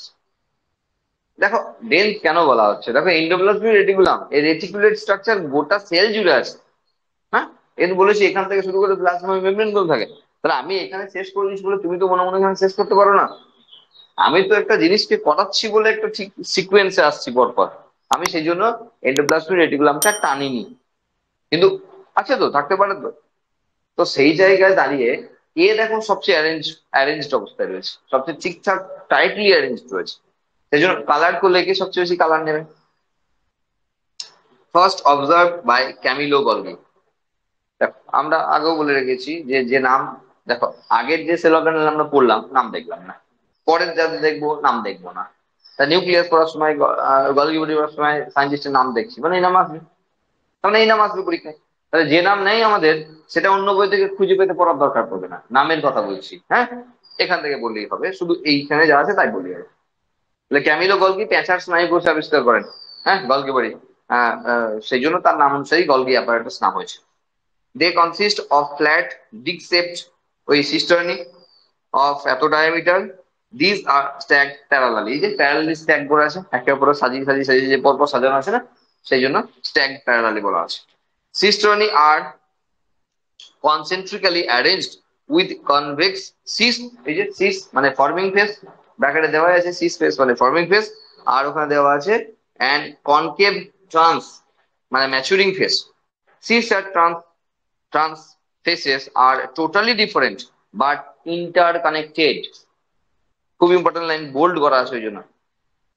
টোটালি ডিফারেন্ট, এই সাইডটা আর এই সাইডটা টোটালি ডিফারেন্ট, কিন্তু এরা কিন্তু ভিতরে ভিতরে কানেক্টেড, সেই জন্য বলা আছে ইন্টার কানেক্টেড। এরা ভিতরে ভিতরে কিন্তু কানেকশন আছে। এই কিরকম ব্যাপার শুনবে, দেখো এইরকম হয়, ধরো তুমি ধরো এই আমের সিজনে, ধরো তোমার রিলেটিভস এর মালদার আম বিখ্যাত, মালদার আম তুমি তোমার আশেপাশের স্টেটে তোমার রিলেটিভ আছে 4 জন, হ্যাঁ, তো তাদেরকে তুমি আম খাওয়াতে চাইছো।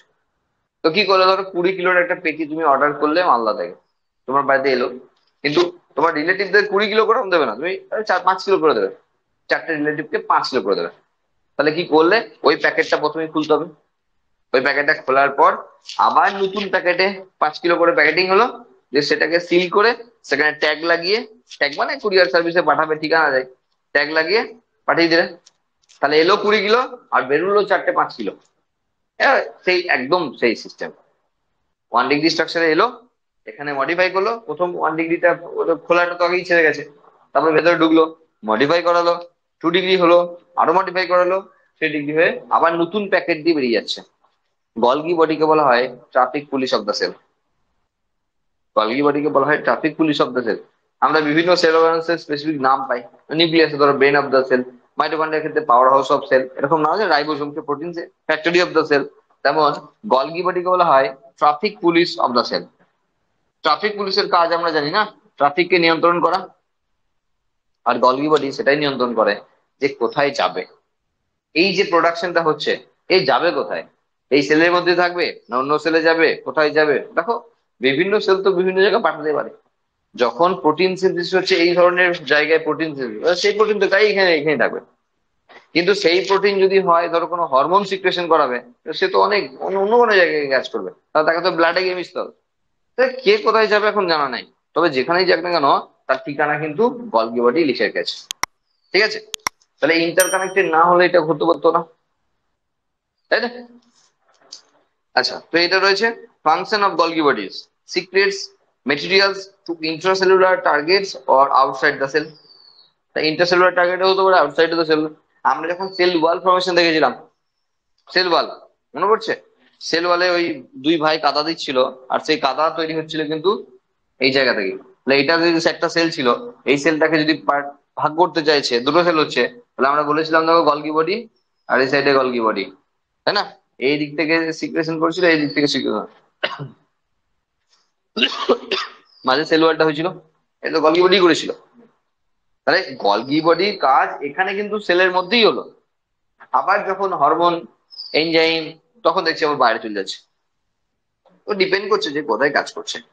Materials to be packed as vesicles from endoplasmic reticulum, এই যে packed from endoplasmic reticulum and fuse with the C space, fuse with the C space and move towards the trans space. This is why Golgi apparatus remain in close association with endoplasmic reticulum. ঠিক এই কারণের জন্যই Golgi body সবসময় endoplasmic রেটিকুলামের সঙ্গে association থাকে, কাছাকাছি থাকে। আমরা বলছি না এন্ডোক্রাইন সিস্টেম, এই তো কাছাকাছি দেখা যাচ্ছে। তাহলে এর জিনিসপত্র এখানে ঢুকিয়ে মডিফাই করবে, তাহলে একে তো কাছেই থাকতে হবে, রয়েছে। Proteins synthesized by ribosome on the endoplasmic reticulum are modified in the cisternae of the Golgi apparatus before they are released. Form of transfer সেটাই বললাম যে এখানে মডিফিকেশন হয় যেখান থেকে রিলিজ করে। আর ফর্মেশন অফ গ্লাইকোপ্রোটিনস অ্যান্ড গ্লাইকোলিপিডস, আরো অনেক কাজ আছে তাই না? যেমন এই যে সেল ওয়াল ফর্মেশন করছে, নেক্সট সেল অর্গানেল লাইসোজোমকে তৈরি করছে। আমরা এখন এর পাশেই দেখিয়ে দেবো যে লাইসোজোম তৈরি হচ্ছে গলগিবার থেকে। আমরা যখন স্পার্ম দেখেছিলাম, স্পার্মের যে অ্যাক্রোজোম, সেই অ্যাক্রোজোম তৈরি হয়েছিল গলগিবার থেকে। কারণ স্পার্মের ক্ষেত্রে যে অ্যাক্রোজোমটা, আমরা যে স্পার্মের গঠনে যখন দেখায় যে এটা অ্যাক্রোজোম না, হ্যাঁ এটা স্পার্মের গঠন থাকে। তাহলে এই যে অ্যাক্রোজোমটা, এই অ্যাক্রোজোমটা আসলে কি? আসলে লাইসোজোম। অ্যাক্রোজোম আসলে লাইসোজোম। আর লাইসোজোম কোথা থেকে তৈরি হয় বললাম এখনই? গলগি বডি থেকে। তার মানে এই লাইসোজোমটা ফর্ম করেছে গলগি বডি থেকে। তাহলে এই লাইসোজোমটা এই যে একটু আলাদা করে দিয়েছে, কারণ এই সেই এনজাইম গুলো প্যাক করে রেখেছে, ওটা সাইডে রেখে দিয়েছে, কারণ বিপদ হতে পারে। তো যাই হোক, এই অ্যাক্রোজোমটা যদি লাইসোজোম হয়, লাইসোজোম তৈরি হয় বলছি গলগি বডি থেকে। দুটো কোশ্চেন এখানে হতে পারে। একটা হলো অ্যাক্রোজোম আসলে কি, তার উত্তর কিন্তু লাইসোজোম। কিন্তু যদি বলে অ্যাক্রোজোম কোথা থেকে তৈরি হয়, তার উত্তর কিন্তু গলগি বডি, তার উত্তর কিন্তু লাইসোজোম না। বুঝে গেল? সেই অ্যাক্রোজোম তৈরি করতে হেল্প করছে গলগি অ্যাপারেটাস। তো এই রয়েছে মোটামুটি, আরো অনেক কাজ আছে, দরকার নেই আমাদের তো মাত্র দুটো। হ্যাঁ হ্যাঁ বলো। গ্লাইকোলিপিড ফর্মেশন কেন করছে? দেখো এখানে গ্লাইকোপ্রোটিন আর গ্লাইকোলিপিড আছে। তুমি যদি শুধু ভাবো যে গলগি বডির কাজ হলো তুমি তোমার প্রশ্নটা আমি বুঝেছি কি জন্য। তাহলে স্যার প্রোটিন তো এখান থেকে ঢোকাচ্ছে, সেই প্রোটিন মডিফিকেশন করছে। আমরা তো একটা কাজ দেখানোর জন্য এটা দেখালাম, যাতে আমাকে এন্ডোমেমব্রেন সিস্টেমটা বুঝতে সাহায্য করে, সেই জন্যই। কিন্তু গলগি বডির আরো অনেক কাজ আছে। দেখো গ্লাইকোপ্রোটিন মানে এখানে কার্বোহাইড্রেট আছে, প্রোটিন আছে। তো এখানে কার্বোহাইড্রেটের সঙ্গে কোথায় সম্পর্ক আছে? সেই অ্যাঙ্গেলে তো নাই। আমরা যে অ্যাঙ্গেলে ভাবছি প্রোটিন ঢুকলো প্রোটিন বেরোলো, সেটা প্রোটিনের জন্য শুধু ঠিক আছে। কিন্তু সেখানে আমি যদি গ্লাইকোপ্রোটিনের কথা বলি, যারা কার্বোহাইড্রেটের সঙ্গে বাইন্ড করেছে, তো তাকে আমি এখানে কোথায় পেলাম? কিন্তু করে। ঠিক সেইভাবেই গ্লাইকোলিপিড করে। তুমি ভাবছো যে লিপিড তো এখানে আসে না, তাহলে লিপিডের কিছু হয় না, এরকম নয়। গ্লাইকোলিপিড সিনথেসিস করে এখানে। তার মানে কম্পাউন্ড যে স্ট্রাকচার গুলো, সেই স্ট্রাকচারও কিন্তু গলগি বডির মধ্যে প্রডিউস হয়। যেহেতু এর মেন কাজই হলো secretion, enzyme secretion, hormone secretion, বিভিন্ন মেটেরিয়াল সিক্রেশন করে, মিউকাস সিক্রেশন। তাহলে এত সিক্রেশন যদি করে, তার তো একই কম্পোনেন্ট হতে পারে না, তার তো ডিফারেন্ট টাইপস এর কম্পোনেন্ট লাগে না। মেটেরিয়াল, র মেটেরিয়াল কি লাগে? বিভিন্ন ধরনের র মেটেরিয়াল লাগে। সেই জন্য এখানে বিভিন্ন রকমের র মেটেরিয়াল আছে। আর সেই জন্য গ্লাইকোলিপিড, গ্লাইকোপ্রোটিনের কথা বলা আছে, যারা এখানে প্রডিউস হতে পারে। এটা ওই কাজের সঙ্গে সম্পর্ক নাই যেটা বলছিলাম, ওই কাজের সঙ্গে বুঝলে আমরা বুঝতে পারবো না। এটা এমনি পারে অন্য কাজ এটা। গলগি বডি পড়তে গিয়ে আমরা একটা টার্ম শুনি, সেটা কি? সেটা হলো জোন অফ এক্সক্লুশন, না? জোন অফ এক্সক্লুশন বলে একটা কথা শুনি আমরা, জোন অফ এক্সক্লুশন। কি উত্তর?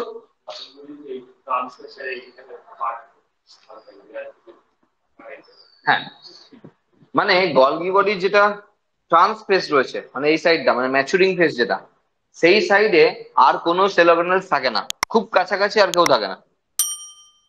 ওই জায়গাটাকে বলা হয় জোন অফ এক্সক্লুশন। কেন? স্বাভাবিক ব্যাপার। দেখো গলগি বডি বিভিন্ন জিনিস সিক্রেশন করে, আর সেগুলোকে তুমি একটু গুলির মতো করে ভাবো। এবার কে গুলি খেতে দাঁড়িয়ে থাকবে? কোন সেল অর্গানেল এসব ঝামেলা সহ্য করতে যাবে? এখানে বেরোচ্ছে মডিফিকেশন, প্রোটিনের মডিফাই হয়ে বেরোচ্ছে। তো বিভিন্ন জায়গাতে এ মেনলি এনজাইম, কারণ ওয়ান জিন ওয়ান এনজাইম, এই পর্যন্ত এসে ওয়ান জিন ওয়ান পলিপেপটাইড। কিন্তু এর পরের স্টেপে যদি আমরা একটা এরো দিই, তাহলে ওয়ান জিন ওয়ান এনজাইম হতে পারে। মানে এরপরে লাইসোমে ও ঢুকছে, তো লাইসোমে যারা থাকছে তাদের নাম সব কিন্তু এনজাইম। আর সেই জন্যই ওয়ান জিন ওয়ান এনজাইম কনসেপ্ট রয়েছে, হাইপোথিসিস রয়েছে।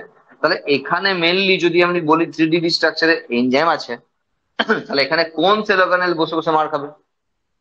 কারণ এই এনজাইম তো বিভিন্ন ধরনের আছে, কেউ তো ডেঞ্জারাস এনজাইম আছে।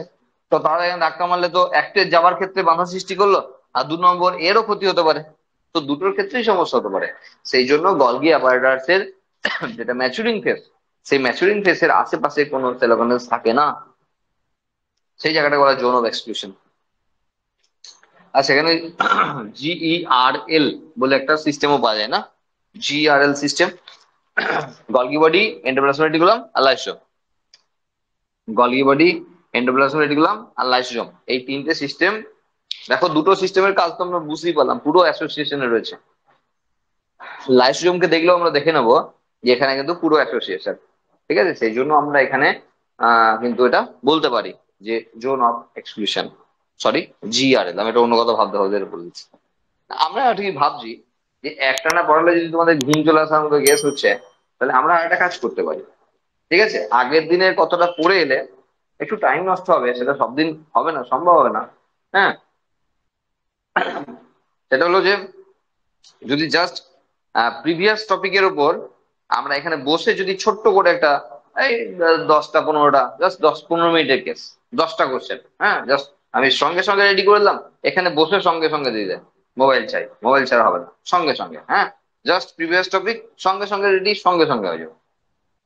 তো এটা করলে একটু মনে হয় যেন সুবিধা হতে পারে। ঠিক আছে, কিন্তু তার জন্য একটু অন্য জায়গায় হেল্প নিতে হবে। হ্যাঁ, হেভলি মানে এটাতে আপাতত আমি করতে পারবো না, মানে এটাতে অত পার্ট পার্ট করে কোশ্চেন আমি এখন অ্যারেঞ্জ করতে পারিনি, এই তো সবাই 1 1.5 মাস হলো। হ্যাঁ, মানে এই যে কোশ্চেন ব্যাংক, সেই ব্যাংকে আমার সাজাতে এখনো টাইম লাগবে আর অনেক। হ্যাঁ, ওই যে পার্ট পার্ট করে শুধু লাইসোমের কোশ্চেন, শুধু গল্পবটির কোশ্চেন, এরকম তো নেই। তাহলে প্রিভিয়াস ক্লাসে যা হয়েছে আমাকে যদি একদম আইডেন্টিফাই করতে হয়, তাহলে সেই জায়গায় আমাকে শুধু ওই ওই ধরনের কোশ্চেন ব্যাংক থাকতে হবে আমার কাছে। আর সেটার জন্য আমাকে আগের ফরম্যাট, আগের সিস্টেমে আমাকে একটু যেতে হবে, মানে তাহলে ওইটা রাখতে হবে সঙ্গে। এবার যদি তোমরা বলো যে হ্যাঁ এই আমরা এইভাবে করতে রাজি আছি আমরা, আচ্ছা ঠিক আছে, চলো। দেখো, এন্ডোমেমব্রেন সিস্টেমের নেক্সট সেল অর্গানেলস, সেটা হলো লাইসোজোম। এখান থেকে যে ভেসিকেল গুলো আসছে, সেই ভেসিকেল গুলো এরপরের সঙ্গে ফিউজ করে, যে এখানকার যে এনজাইম সব ভেতরে ঢুকে বললাম, আর জমা থাকছে ম্যাক্সিমাম লাইসোজোম। ওকে, জমা থাকছে ম্যাক্সিমাম লাইসোজোম। তাহলে লাইসোজোমকে আমরা বলি suicidal bag of the cell. কেন বলা হয় তার কারণ তোমরা বলবে, আমি আগে বলে নিই। These are membrane-bound vesicular structure formed by the process of packaging in the Golgi apparatus. মানে গলগি অ্যাপারেটাসে যা যা তৈরি হলো, তার ম্যাক্সিমাম ক্ষেত্রে তার ভেসিকেল গুলো প্যাক করে এখানে এসে জমা থাকছে। আর সেটাই বলা হচ্ছে ফার্স্ট লাইনে, lysosomal vesicle contains almost all type of hydrolytic enzyme. Hydrolytic enzyme জানি আমরা, এনজাইমের যে ক্যাটাগরি আমরা পড়ি, 6টা ক্লাসিফিকেশনে 6টা গ্রুপ থাকে এনজাইমের। তার মধ্যে একটা থাকে হাইড্রোলিসিস, মানে যারা জলের উপস্থিতিতে বিক্রিয়া করে। এখানে প্রায় 50 রকমের খতরনাক উৎসেচক আছে। ঠিক আছে, খতরনাক উৎসেচক মানে সুইসাইড করার জিনিসপত্র আছে, তো বুঝতেই পারছো। 50 টাইপস সব এনজাইম আছে, সবাই কিন্তু হাইড্রোলাইটিক। পরীক্ষায় কোশ্চেন থাকে, হ্যাঁ, হাইড্রোলাইটিক ব্যাপারটাকে আমরা অত জোর দিচ্ছি, একদম নিচে স্পেসিফিক কোশ্চেন থাকে, হাইড্রোলাইটিক ব্যাপারটাকে ফোকাস করে রাখা হচ্ছে। হাইড্রোলাইটিক এনজাইম থাকে, সেখানে লাইপেজ থাকতে পারে, প্রোটিয়েজ থাকতে পারে, কার্বোহাইড্রেট, মানে এদেরকে ডিগ্রেড করার জন্য যেগুলো লাগে আর কি, সেগুলো রয়েছে। লাইপেজ লিপিডকে ডিগ্রেড করবে, প্রোটিয়েজ প্রোটিনকে নষ্ট করবে, সেরকম করে রয়েছে। They are active in acidic pH, they digest carbohydrate, protein, lipids আর নিউক্লিক অ্যাসিড। সবাইকেই ডাইজেস্ট করার ক্ষমতা রয়েছে। আর কাকে করবে? সবাই কি রয়েছে, কার্বোহাইড্রেট, প্রোটিন, ফ্যাট আর নিউক্লিক অ্যাসিড, আর কি আছে? আর তো কেউ নেই। তো সবাইকেই ডাইজেস্ট করার ক্ষমতা রাখে, তার মানে সত্যি করেই সুইসাইড করার মতো জিনিসপত্র এখানে আছে। এখানে এই যে মেমব্রেন রয়েছে না, এই মেমব্রেনের দুটো কথা থাকে, একটা লেবিলাইজার, একটা স্টেবিলাইজার। এগুলো এক্সট্রা এখানে নাই, এনসাইটিস নাই, আমি বলে রাখছি একটু। এই যে মেমব্রেন রয়েছে, এই মেমব্রেনে রয়েছে লেবিলাইজার আর স্টেবিলাইজার বলে দুটি ব্যাপার, দুটি টার্ম রয়েছে। মানে কোনো কোনো মেটেরিয়াল যারা এই পর্দাটাকে রাখতে চায়, তারা সব স্টেবিলাইজার। আর কেউ কেউ রয়েছে যারা চায় এই পর্দাটা ডিগ্রেড করে যায়, নষ্ট হয়ে যায়, তারা সব লেবিলাইজার, লোবিলাইজার বলা হয়, লোবিলাইজার। লোবিলাইজার আর স্টেবিলাইজার দুটি কথা রয়েছে। এবার তুমি দেখো ভেবে, যে ধরো একটা সেল অর্গানেল চাইছে যে সেই মুহূর্তে অন্য কোনো সেল অর্গানেলস কে ড্যামেজ করবো। আমরা একটা জিনিস পড়াবো যা এনসিইআরটি তে নেই, সেটা হলো polymorphism of lysosome. Of lysosome মানে লাইসোজোমের বহুরূপতা। হ্যাঁ, 11-এর কোশ্চেনে ব্রড কোশ্চেন আসছে, 3 নম্বরের কোশ্চেন আসছে, এটা একটু দেখতে হবে। তো এই লাইসোজোম আচ্ছা, একে সুইসাইডাল ব্যাগ বলা হয় কেন, এটা একটু শুনে নি তোমাদের কাছ থেকে, তারপরে আমি বলবো আমার যা বলার। বল কেন বলা suicidal bag of the cell কেন বলা হয়? আচ্ছা, বেশি তো গল্প করা যাবে না, টাইম নষ্ট করা যাবে না, আমি বলে দিই ফটাফট। ধরো, সুইসাইড লোকে কেন করে? শখ করে তো করে না নিশ্চয়ই। খ্যাপা না হলে কেউ শখ করে তো সুইসাইড করবে না। হ্যাঁ, নিজেকে নিজেকে মারতে কোনো না কোনো কারণ থাকে। ধরো, আহ, ধরো একজন, ধরো ধরো আমি ব্যাংক থেকে লোন নিয়েছি, প্রচুর টাকা লোন নিয়েছি, ঠিক আছে? এবং লোনের সিস্টেম এমনই করা আছে যে আমার যদি মৃত্যু হয় তাহলে বাড়ির কাউকে শোধ করতে হবে না, সেই লোনটা শোধ করতে হবে না, আমি মরে গেলেই সব শোধ। ঠিক আছে, তাহলে ওটা ফ্রি হয়ে গেল, জানিয়েছি সেটা ফ্রি। তাহলে অনেক সময় হয় না যে একটা লোক প্রচুর টাকা ধার নিয়েছে লোকজনের কাছ থেকে, দিয়ে সে যখন শোধ করতে পারছে না, সে বাড়িতে এসে লোকজন শুধু ঝামেলা করছে, বিভিন্ন লোকজন এসে ঝামেলা করছে। এবার সে দেখলো ঠিক আছে, একটা অন্য সিস্টেমে করা আছে, আমি না থাকলে ওগুলো লাগবে না। তো ও দেখে যে আমি যদি মরে গেলে যদি ফ্যামিলিটা বেঁচে যায়, চলো আমিই মরে যাই। ঠিক আছে, সেই রকম কেস আর কি। না, নিচে চান্স না হওয়ার কথা এখনই বলবো না। তো এখানে ব্যাপারটা হলো, ধরো একটা সেলে ভাইরাস অ্যাটাক করেছে, সেই সেলটা দেখছে আমি যদি মরে যাই তাহলে বডিটা বেঁচে যাবে। এখানে 5-7টা সেল, 10টা 15টা সেল, তাকে কোনো ভাইরাস অ্যাটাক করেছে। এখন সেই সেলগুলো দেখছে যে আমরা যদি মরে যাই তাহলে গোটা বডি বেঁচে যাবে, তাহলে মরে যাই ভালো। তখন সেলের সুইসাইডের প্রয়োজন হয়। বুঝতে পারলে? কোনো সেল অর্গানেলস কে শুধু সরিয়ে দেওয়া, বা কোনো মানে আনওয়ান্টেড কোনো প্রোডাক্ট কে এখান থেকে সরিয়ে দেওয়া, এটা তো কাজ অবশ্যই আছে, এটাও কাজ আছে। কিন্তু সুইসাইড করার যে কেসটা, তো সুইসাইড হতে হবে না। সেলে কোনো সেল অর্গানেলস কে ড্যামেজ করে দিল, সেটা সুইসাইড হলো না। মরতে হবে তো গোটা সেলটাকে, তারপর তো সুইসাইড করতে হবে। এটা করতে পারে ও। মানে নিজে মরে গিয়ে আশেপাশের কাউকে বাঁচিয়ে দিয়ে যেতে পারে। হ্যাঁ, তো এই জন্য সুইসাইডাল ব্যাগ বলা হয়। তো সেখানেই আসছে যে এই পর্দাটা ফেটে যাওয়ার, টিকে থাকার কথাটা। সেল যখন চাইছে যে আমি নিজেই মরে যাবো, চল বিষ ভর্তি ব্যাগ আছে, ফাটিয়ে দিলেই মরে যাবো, কারণ এখানে সব আছে, কার্বোহাইড্রেট, প্রোটিন, ফ্যাট এবং নিউক্লিক অ্যাসিড, সবাইকে ডাইজেস্ট করে নিয়ে আছে এখানে, তোকে ফাটিয়ে দিলে সব মরে যাবে। তাহলে কখন চাইবে? সেল যখন দেখছে আমি এবার সুইসাইড করবো, তখন আমি ফাটাবো এটা না, তখন তখন খাবে বিষটা, তখন তো ঝুলবে, যখন ডিসিশন নিয়ে নিছে। তো সেই রকম বিষয় আর কি। তাহলে এখানেই কিন্তু ওই লোবিলাইজার কথাটা চলে আসছে। তাহলে টেস্টোস্টেরন রয়েছে, স্টেরয়েড হরমোন গুলো না সব লোবিলাইজারে কাজ করে, তারা চায় মেমব্রেনটা ফেটে যাক। আর তুমি বিভিন্ন সেলে ভাববে কেন, এক জায়গায় ভাবছো তুমি, যে কোনো সেলে কেন ভাবছো? সেল অনুযায়ী সেগুলো ভাবতে হবে না, সেল অনুযায়ী সেগুলো ভাবতে হবে, সব জায়গায় ভেবে লাভ নেই। ধরো, একদম সুন্দর উদাহরণ আমরা পড়ে এসেছি, ওই একই স্পাম। তো এ কখন ফিউজ করবে? যখন জানে আমাকে ফিউজ করতে হবে। দেখো, এর উদাহরণটা সবচেয়ে ভালো উদাহরণ আমাদের এখন এই টাইমের মধ্যে পাচ্ছি। তাহলে এটা এগ আছে, আর এটা স্পাম, তো তো চাইছে আমি ফিউজ করবো। সবসময় খারাপ কেন ভাবছো? ভালোর জন্য তো হতে পারে ফিউজ করবে, মানে নষ্ট হবে। তাহলে এ তো ভালোর জন্য চেয়েছিল যে এখানটা আমি নষ্ট করলে এখান থেকে আমার এনজাইম গুলো সব বেরোবে, তারপরে ডিগ্রেড করে আলটিমেট ভেতরে ঢুকতে পারবো আমি। তো সেটাও তো সুইসাইডই হলো। তা স্পামটা সুইসাইড করলো না সেই অ্যাঙ্গেলে? এটাও ভাবতে হবে তোমাকে, এটা ভালো কাজ হলো যাই হলো না হলো, এটাও তো সুইসাইডই হলো, সেলটা তো মরে গেল না। বুঝতে পারলে কি বললাম?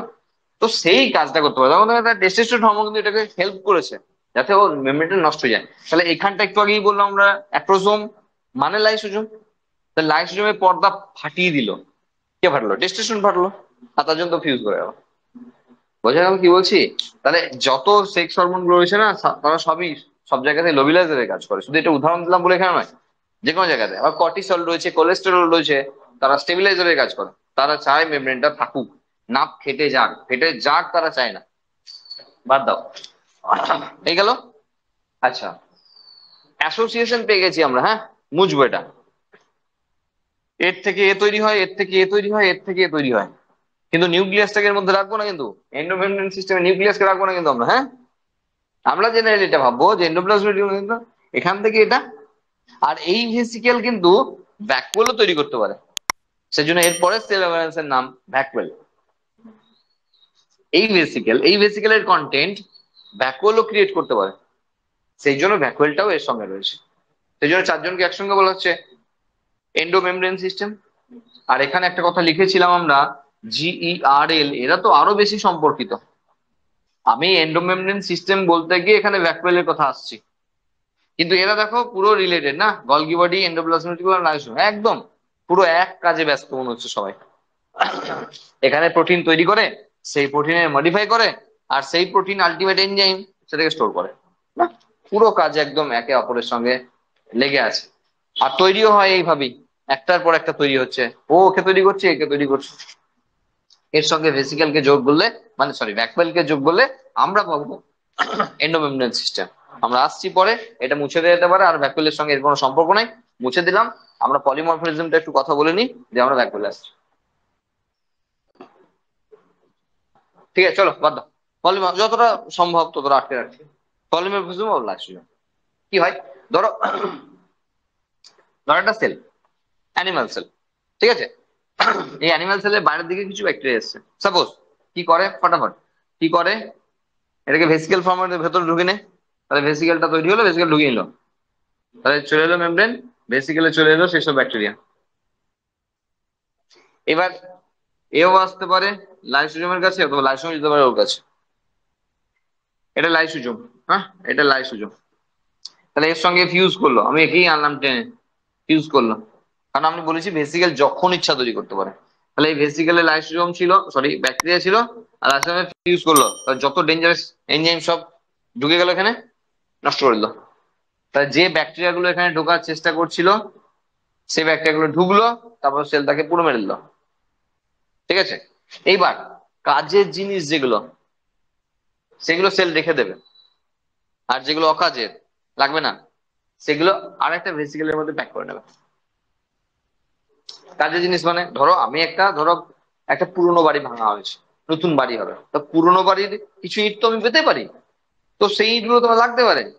তাহলে বাড়িটা ভেঙে দিলে তাহলে হোক না শত্রু, কি আছে, ও শত্রু, তো ও যে জিনিসপত্র দিয়ে তৈরি হয়েছে সেগুলো তো শত্রু নয়, সেগুলো যে কোনো কারোর উপাদান। তাহলে একটা জিনিসকে ভাঙলে আমি অনেক কিছু পেতে পারি, যেমন যখন, যেমন ধরো একটা দেশের সৈনিক যখন আরেকটা দেশের সৈনিককে মারে, তখন যে সমস্ত আর্মস গুলো পায়, তো সেগুলো তো নিয়ে পালিয়ে আসে, হোক না অন্য দেশের আর্মস, তো আর্মসই না, সেগুলো আমরা আমাদের জন্য কাজে লাগাবো সেইভাবে। বুঝলাম? বলছি যেটা গলগি বাড়ি থেকে সেলের মধ্যে সবে তৈরি হলো, সেটা হলো প্রাইমারি লাইসোম। সেটা কিন্তু ইনঅ্যাক্টিভ, কেন, তার যে এনজাইম গুলো আছে সেগুলো এখন কিন্তু অ্যাক্টিভ না। ঠিক আছে, এইবার এটা, না এটা অ্যাক্টিভ, তার মানে তার পরেরটা আমরা লিখতে পারি সেকেন্ডারি লাইসোজোম। এবার সেকেন্ডারি লাইসোজোমের আমরা তিনটে ভাগ করতে পারি ফটাফট। একটা হলো হেটারোফ্যাগি,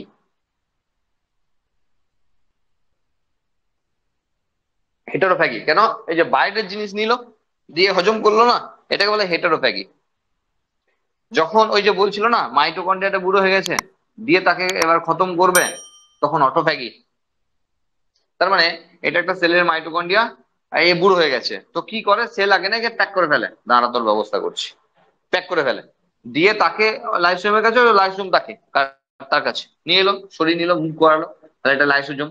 এবার ওই যা হওয়া তাই হলো। এখানেও একই কথা, যে যা লাগবে তা সেল রেখে দিল, বাকি জিনিসটাকে প্যাক করে ফেললো।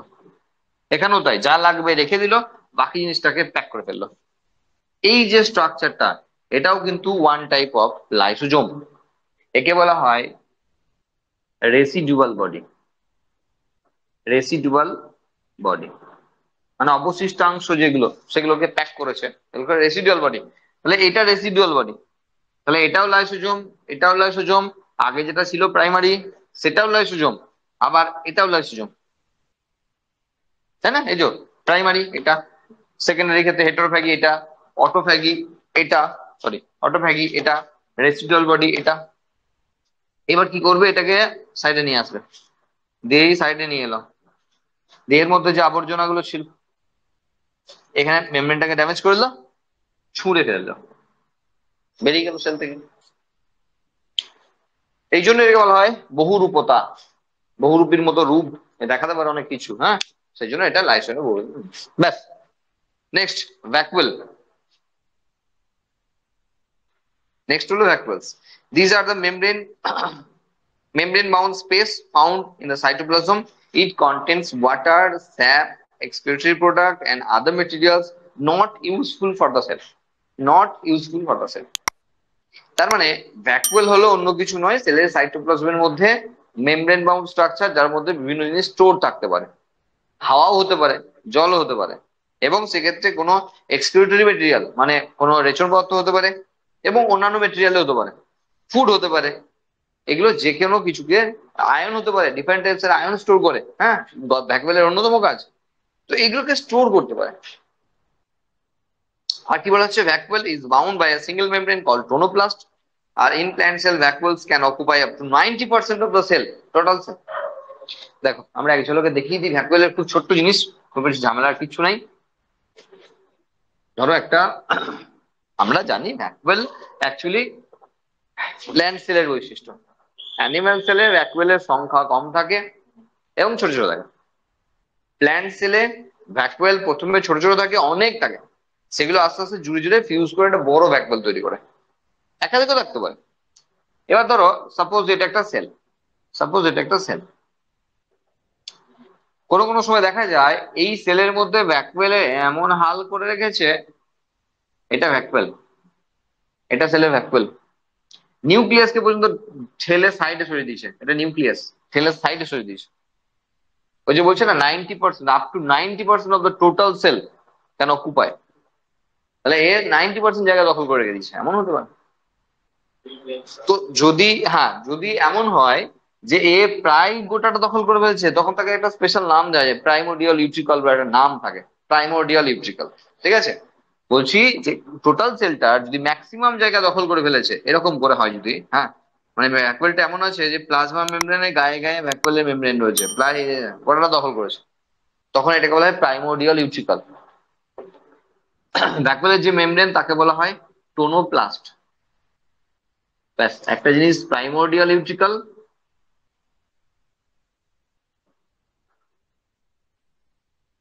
2 নম্বর জিনিস টোনোপ্লাস্ট, আর 3 নম্বর জিনিস স্টোর। কি কি স্টোর আছে, ব্যাস এই 3টি জিনিস পড়ার। তাহলে বললাম ফুড স্টোর করতে পারে, ওয়াটার স্টোর করতে পারে, যার যেমন কাজ আছে। যেমন দেখো, ধরো জলকে ভরে রাখতে চাইবে, বলো কে কে, কোন সেল, কোন বডি চাইবে যে জল ভরে রাখতে? জেরোফাইটিক, গুড। জেরোফাইটিক প্ল্যান্ট চাইবে তাদের দেহের জল ভরে রাখতে, মানে সাকুলেন্ট প্ল্যান্ট যারা, তাই না, মানে মরুভূমিতে যারা জন্মায় তাদের জেরোফাইটিক বলা হয়। তো তারা তাদের তাদের যে লিফ হয়, মডিফাইড হোক, সেগুলো ফ্লেসি হয় না, রসালো হয় প্রচুর। অ্যালোভেরা থেকে পুঁই পাতা, যাদেরকে আমরা দেখবো না, ক্যাকটাস, সবার যে ফ্লেসি লিফ রয়েছে, কারণ তারা হিউজ পরিমাণে জলকে কিন্তু স্টোর করে রাখতে পারে। আর স্টোরটা করে কোথায়? এই তো ভ্যাকুয়ালের মতো করে। তাদের যে সেল, সেলে ভ্যাকুয়ালে করে। অ্যারেনকাইমা, প্যারেনকাইমার একটা ভাগ পরিণাম এরেনকাইমা, কুচ ডিপানা। যারা ফ্লোটিং প্ল্যান্টস, যারা জলে ভেসে থাকে, তাদের হাওয়া ভরে রাখতে হবে, তো কোথায় ভরে? এই তো বইখানে ভরে থাকে। বিভিন্ন প্ল্যান্ট তাদের কারোর এক্সক্রিটরি অর্গান নেই, রেচন অঙ্গ তো নেই প্ল্যান্টের। তো অনেকে সব পাতায়, কেউ ফলে, এখানে ছালে সব জমি রাখে, যে টাইম টু টাইম ঝাড়ে ফেলে দেয়। কোথায় রাখে? এই তো এখানে রাখে, ভ্যাকুয়ালে রাখে। এই যে আমরা স্টোমাটাল ওপেনিং ক্লোজিং থিওরি দেখবো প্ল্যান্ট, যখন আমরা ফিজিওলজি পড়বো স্টোমাটাল ওপেনিং ক্লোজিং থিওরি, তখন দেখবো আয়ন স্টোর করে রেখে দিচ্ছে এর ভেতরে। আমরা C3 C4 যখন পড়ি, তখন পড়ি কোথায় খাবারটা স্টোর করা আছে, দিয়ে সেখান থেকে মডিফাই। এই তো ভ্যাকুয়াল, এইসব জায়গায় কাজ রয়েছে ভ্যাকুয়ালের। কন্ট্রাক্টাইল ভ্যাকুয়াল রয়েছে অ্যামিবার ক্ষেত্রে। হুম, আমরা বলে, আমরা এগুলো নিয়ে আলোচনা করবো না বেশি। হ্যাঁ, এটা ধরো অ্যামিবার যখন এদিকে মুভ করতে যাচ্ছে, তাহলে যে তাকে হেল্প করতে পারে তার নাম কন্ট্রাক্টাইল ভ্যাকুয়াল, সংকোচী গহ্বর, হেল্প করতে পারে। তো এইসব কাজ রয়েছে ভ্যাকুয়ালের। যদিও আমরা ম্যাক্সিমাম ক্ষেত্রে প্ল্যান্টের বললাম, একটা অ্যানিমেলের বললাম। এই অল অ্যাবাউট ভ্যাকুয়াল। টোনোপ্লাস্ট বলা হয় ভ্যাকুয়াল মেমব্রেনের একটা স্পেশাল নাম দেওয়া হয়েছে। কেন? এই সবার মেমব্রেন যে কাউকে নাম দেওয়া হয়নি, আর ভ্যাকুয়াল কি এমন স্পেশাল লোক যে তার নাম দিতে হলো? বুঝতে পারলে কথাটা? মানে সবার তো মেমব্রেন রয়েছে, অনেকেরই তো মেমব্রেন রয়েছে, এর আগে কারোর মেমব্রেন তো কিছু নাম দেখলাম না। কিন্তু ভ্যাকুয়াল কি এমন স্পেশাল যে তার একটা নাম দিতে হলো? দেখো ভ্যাকুয়ালের যে মেমব্রেন না, সেটা অরিজিনালি মেমব্রেন লাইক স্ট্রাকচার না। Membrane, membrane like structure, typical membrane না। দুধ ফোটালে যেমন সর পড়ে না, এটা সাইটোপ্লাজমের ওই স্বরের মতো কেস আর কি। মানে একটা জায়গা দিয়ে তাকে ডিফারেন্ট করেছে, আলাদা করেছে, আইসোলেট করে রেখেছে, সেটাকে মেমব্রেন লাইক স্ট্রাকচার হয়, এবং সেই জন্য তার একটা নাম দেওয়া হয়েছে টোনোপ্লাস্ট। মানে টিপিক্যাল প্লাজমা মেমব্রেন না, টিপিক্যাল প্লাজমা মেমব্রেনের যে মডেল হয় আর কি, সেই মডেল না। আচ্ছা, তাহলে এন্ডোমেমব্রেন সিস্টেম এটাই হলো। হ্যাঁ, এরপর আচ্ছা নেক্সট পেজে যেগুলো রয়েছে সেগুলো আমরা দেখে নিই একবার। In plants the tonoplast facilitates the transport of the ions and and materials against concentration gradient into the vacuole. Hence their concentration is higher in the vacuole than the cytoplasm. কিছু বুঝলে? হ্যাঁ, বলছি এটা তো সেলের সাইটোপ্লাজম, একটু ছোট করে রাখি। এটা যদি সেল হয়, এটা যদি ভ্যাকুয়াল হয়, তাহলে এটা তো সেলের সাইটোপ্লাজম। তা কি করে, এই সেলটা যখন বিভিন্ন ধরনের আয়ন আনছে, সেলের মধ্যে প্রবেশ করাচ্ছে, তখন সে গিয়ে ভ্যাকুয়ালের মধ্যে স্টোর করে দেয়। সেই জন্য আয়নিক কনসেন্ট্রেশন সেটা সেলের সাইটোপ্লাজমের থেকে ভ্যাকুয়ালে বেশি, ওটাই লেখা আছে। কারণ ভ্যাকুয়াল তো স্টোর করার জায়গা, সেই জন্য বেশি আছে। In amoeba contractile vacuole help for the excretion. এখানে যদিও মুভমেন্ট বা লোকোমোশনের কথা বলা হয়নি, এখানে এক্সক্রিশনের কথা বলা আছে। মানে অ্যামিবা তার রেশন পদার্থকে বাইরে বের করতে কাজে লাগায় কন্ট্রাক্টাইল ভ্যাকুয়াল, তবে গমনের ক্ষেত্রেও ব্যাপক হেল্প করে কন্ট্রাক্টাইল ভ্যাকুয়াল। রয়েছে। আচ্ছা, in many cells as for example protista, food vacuole are formed by engulfing the food particles. ওই এখানে এখানে নতুন করে আবার ফুড ভ্যাকুয়ালস তো দেখতে পাচ্ছি। মানে অ্যামিবার এই যে প্রোটিস্টাতে তো অ্যামিবা পড়বে, কোনো অসুবিধা নেই। ওই যে ফ্যাগোসাইটোসিস যে পদ্ধতি, সেই পদ্ধতিতে গোড়াটা এনগালফ করতে ওখানেও ভ্যাকুয়ালি হেল্প করছে। ঠিক আছে, তো এই বিষয়ে রয়েছে ভ্যাকুয়াল। আচ্ছা, মাইটোকন্ড্রিয়া।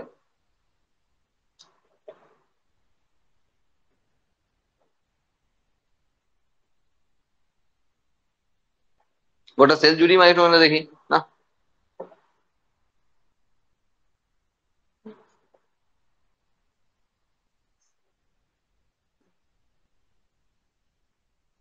আচ্ছা, মাইটোকন্ড্রিয়ার ক্ষেত্রে ডাবল মেমব্রেন বাউন্ড স্ট্রাকচার না। আমরা এন্ডোমেমব্রেন সিস্টেমকে ছেড়ে দিয়েছি, মানে আর কারোর কাজের সঙ্গে সম্পর্কিত নাই কিন্তু। হ্যাঁ, নিজে নিজের কাজ বাবা নিজে নিজে সামলায়, কোনো অসুবিধা নেই। Mitochondria power house of the cell. মাইটোকন্ড্রিয়ার সংখ্যা, সাইজ, শেপ সব ডিপেন্ড করছে কোন জায়গায় রয়েছে, কোন সেলে রয়েছে। হ্যাঁ, সেই সেলটা কি কাজ করে তার উপর নির্ভর করে মাইটোকন্ড্রিয়ার সংখ্যা, শেপ, সাইজ এগুলো নির্ভর করছে। প্লেস ইম্পর্টেন্ট আমাদের জন্য, ঠিক আছে। আমাদের জন্য কি ইম্পর্টেন্ট সেটা আমরা একবার দেখে নিই। হ্যাঁ, তারপরে আমি আমার কথাগুলো বলবো। Mitochondria are clearly visible when we stained. আমরা যদি রং করি, সেলকে রং করলেই আমরা কিন্তু মাইটোকন্ড্রিয়াকে সুন্দর, হ্যাঁ, আমরা দেখতে পাবো। হ্যাঁ, সেটা ক্লিয়ারলি ভিজিবল হয়। Number, shape and size of mitochondria per cell are variable depending on the physiological activity. তাহলে কোন সেল কি ধরনের ফাংশন প্লে করছে, কে কি করছে না করছে, সেই অনুযায়ী কিন্তু তোমার মাইটোকন্ড্রিয়ার সংখ্যা, শেপ, সাইজ এগুলো সব চেঞ্জ হতে থাকে। It is a sausage shaped or cylindrical, এই যে এই শেপটা, আর cylindrical have a diameter এত to এত and a length এত to এত। A mitochondrial is a double membrane bound structure with the outer membrane and the inner membrane. It divides the lumen into two aqueous compartment. এইটা খুব important জিনিস। That is outer compartment and inner compartment called matrix. দেখো, মাইটোকন্ড্রিয়ার ক্ষেত্রে দুটো membrane রয়েছে। তাহলে এটা হলো আউটার মেমব্রেন, তিনজনের ক্ষেত্রে কাজে লাগবে। হ্যাঁ, আউটার মেমব্রেন মানে যারাই ডাবল মেমব্রেন বাউন্ড স্ট্রাকচার তাদেরই একই কেস। আর এটা হলো ইনার মেমব্রেন। মাঝখানে একটা স্পেস রয়েছে না, মাঝখানে একটা স্পেস রয়েছে, সেটাকে বলা হয় peri mitochondrial space. Mitochondrial space. আচ্ছা, এটাই হলো অ্যাকচুয়ালি আউটার লুমেন। এটাই আউটার লুমেন। দুটো পর্দা দুটো ক্যাভিটি তৈরি করেছে, দুটো পর্দা দুটো ক্যাভিটি তৈরি করেছে। একটা এটা ক্যাভিটি, আর একটা এটা ক্যাভিটি। ভিতরের ক্যাভিটি তো তার নাম রয়েছে ম্যাট্রিক্স, হ্যাঁ, ধাত্র বলা হয়। তা ভিতরের ক্যাভিটি তো ম্যাট্রিক্স, কিন্তু বাইরেও একটা ক্যাভিটি তৈরি করেছে দুটো মেমব্রেনের মাঝখানে, সেটা হলো পেরি মাইটোকন্ড্রিয়াল স্পেস, আর যেটা অ্যাকচুয়ালি আউটার লুমেন। ঠিক আছে। আচ্ছা, inner membrane forms a number of enfoldings uh, cisternae towards the matrix, they increase the surface area. এই যে ক্রিস্টি, সরি সিস্টারনি বলো না, ক্রিস্টি। তাহলে ইনার মেমব্রেন বারবার ইনভাজিনেট করেছে ভেতর দিকে এবং তৈরি করেছে ক্রিস্টি। কি জন্য ক্রিস্টি করেছে? সারফেস এরিয়া বাড়ানোর জন্য। দেখো অ্যাকচুয়ালি এই ক্রিস্টির উপরে এই টেনিস র্যাকেটের মতো এই শেপ গুলো থাকে না, এগুলোকে বলা হয় F0F1 গ্রানিউলস। ফার্নান্ডেজ মোরান অধেকক বা ফার্নান্ডেজ মোরান গ্রানিউলস বলা হয়, অক্সিজোম বলা হয়, হ্যাঁ, এটিপিএইচ বলা হয়। এত নাম রয়েছে। বলছি এগুলো তো এখানেও লাগাতে পারতো, অসুবিধা কি ছিল? একই বিষয়। তাহলে আমি যদি মুছে দিই দিয়ে এখানে লাগিয়ে দিই, কি অসুবিধা ছিল? আরে ওটাই তো বলা হচ্ছে যে সারফেস এরিয়া বাড়ালে তত বেশি সংখ্যক এটাকে রাখতে পারবে, আর সেই জন্য বাড়িয়েছে। হ্যাঁ, এখানে তো ইলেকট্রন ট্রান্সপোর্ট সিস্টেম চলবে, সেটাও আলাদা ব্যাপার আছে। আমি বলছি এটা বাড়ানোর মেন কারণ সারফেস এরিয়া। তাহলে স্পেশাল জায়গা সেখানে ঢুকে সব রেখে দিয়েছে। তাহলে এই জায়গাগুলোতেই কিন্তু আমরা F0F1 গ্র্যানিউলস গুলোকে সব পেয়ে যাবো। আর সেই জন্য সারফেস এরিয়া বাড়ানোর কথা বলছি, যত বেশি এটা ফোল্ডিং করবে তত বেশি F0F1 গ্র্যানিউলস রাখতে পারবে, কারণ এটাই। Inner membrane forms a number of বললাম the two membranes have their own specific enzymes associated with the mitochondrial function। দুটো মেমব্রেনের ক্ষেত্রে বেশি স্পেসিফিক কিছু এনজাইম রয়েছে যে এনজাইমের মাধ্যমে অ্যাকচুয়ালি এর যে কাজ এটিপি জেনারেশন বা এটিপি সিনথেসিস সেটা করে। ম্যাট্রিক্স প্রসেস সার্কুলার ডিএনএ আছে, ম্যাট্রিক্স নিয়ে পড়ে আসছি, আর মাইটোকন্ড্রিয়াল ডিএনএ ফিউশন। আচ্ছা, আসছি পরে। দেখো তাহলে এগুলো হলো ক্রিস্টি। এবার এদের ভিতরের দিকে এই স্ট্রাকচার গুলোতে আমরা দেখছি এই ধরনের, যাদেরকে আমরা বলছি F0F1 গ্রানিউলস, না গ্রানিউলস, অথবা অথবা অক্সিজোম। আর কি আর রয়েছে ফার্নান্ডেজ মোরান সাব ইউনিট। হ্যাঁ, ফার্নান্ডেজ মোরান সাব ইউনিট, এটিপিএইচ, মানে এরা অ্যাকচুয়ালি এনজাইম আর কিছু না। তাহলে এটা হলো স্ট্রাকচারটা অ্যাকচুয়ালি। এটা এটা এটা তাহলে মেমব্রেনের সঙ্গে এটা এটা মেমব্রেনের সঙ্গে রয়েছে। এটা হলো F0, এটা হলো F1। আচ্ছা, এদের না অনেক ইউনিট আছে। হ্যাঁ, এদের 9টা আর 15টা সাব ইউনিট আছে, ওসব লাগবে না। মানে আলফা, হ্যাঁ, alpha beta gamma delta epsilon, হ্যাঁ, আর ABC total 1A 2B 12C, এরকম করে 15টা সাব ইউনিট এখানে আছে। আর এখানে ওই 3 alpha 3 beta 3 delta gamma epsilon এরকম করে টোটাল 9টা সাব ইউনিট। কিছু লাগবে না সব। হ্যাঁ, আমরা একটু জাস্ট বড় করে দেখিয়ে দিই এখানে হয়টা কি, একটু বড় করে চওড়া করে দেখাচ্ছি। হ্যাঁ, আর এখানে মাথাটাকে একটু দেখছি। এই যে জায়গাটা রয়েছে না, যেটাকে আমরা F0 বলছি, এই F0-তে টোটাল 9টা পোর্শন আছে। আর সেই 9টা জায়গাতেই কিন্তু হাইড্রোজেন ধরে রাখার মতো ক্যাপাসিটি আছে। আমরা 3টে দেখাতে পারলাম আর 6টা দেখাতে পারলাম না। তুমি গোল মতো করে ভাবো, একটা গোল মতো স্ট্রাকচার, তার উপর একটা বেলুনের মতো জিনিস আছে, এটা আছে।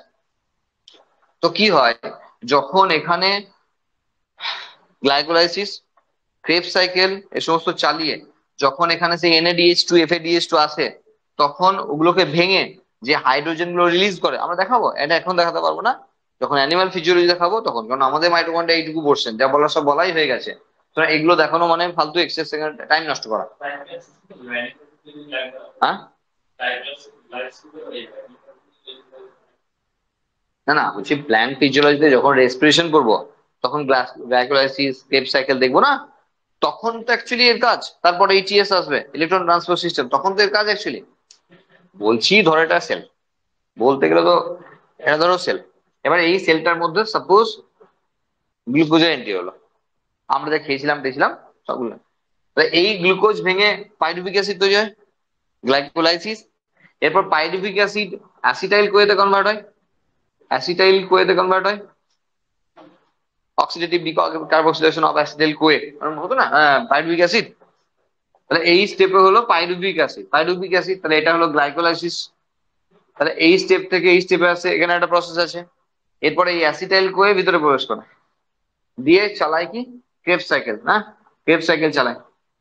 এই 3টে প্রসেস চালিয়ে এটা এটা আর এটা, এই 3টে প্রসেস চালিয়ে যা তৈরি হয় তাহলে NADH2 FADH2, সেগুলোকে ভাঙে দিয়ে সেই H প্লাস ইলেকট্রন এগুলো রিলিজ করে না, FAD plus H plus plus তো এই হাইড্রোজেন যেগুলো না, দেখো একবার ভালো করে, এটা একটু মোটা করলাম, হ্যাঁ।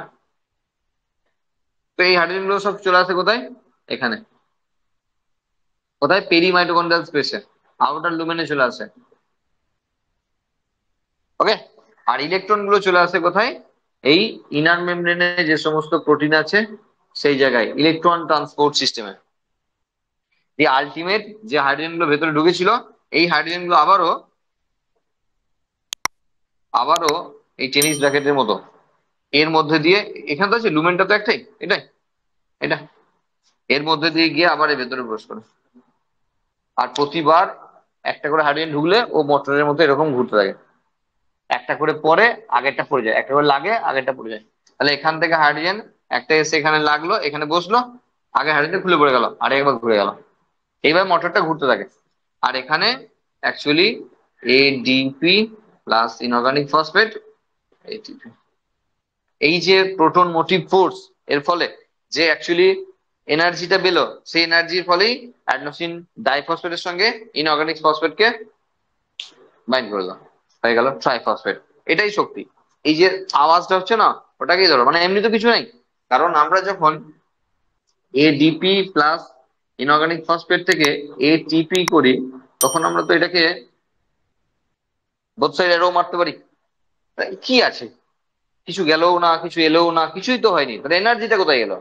অ্যাকচুয়ালি এটার এটা এই যে বেঁধে রেখেছে না, ওটাই শক্তি। যখন এটা খোলে তখন ওই এনার্জিটা রিলিজ করে। ব্যাস, এটা একটু মাথায় রাখতে হবে।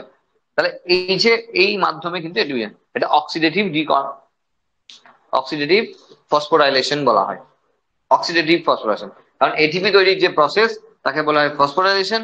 আর যেহেতু অক্সিডেশন প্রসেসের মাধ্যমে হয়, সেই জন্য এর নাম অক্সিডেটিভ ফসফোরাইলেশন। কেন অক্সিডেটিভ?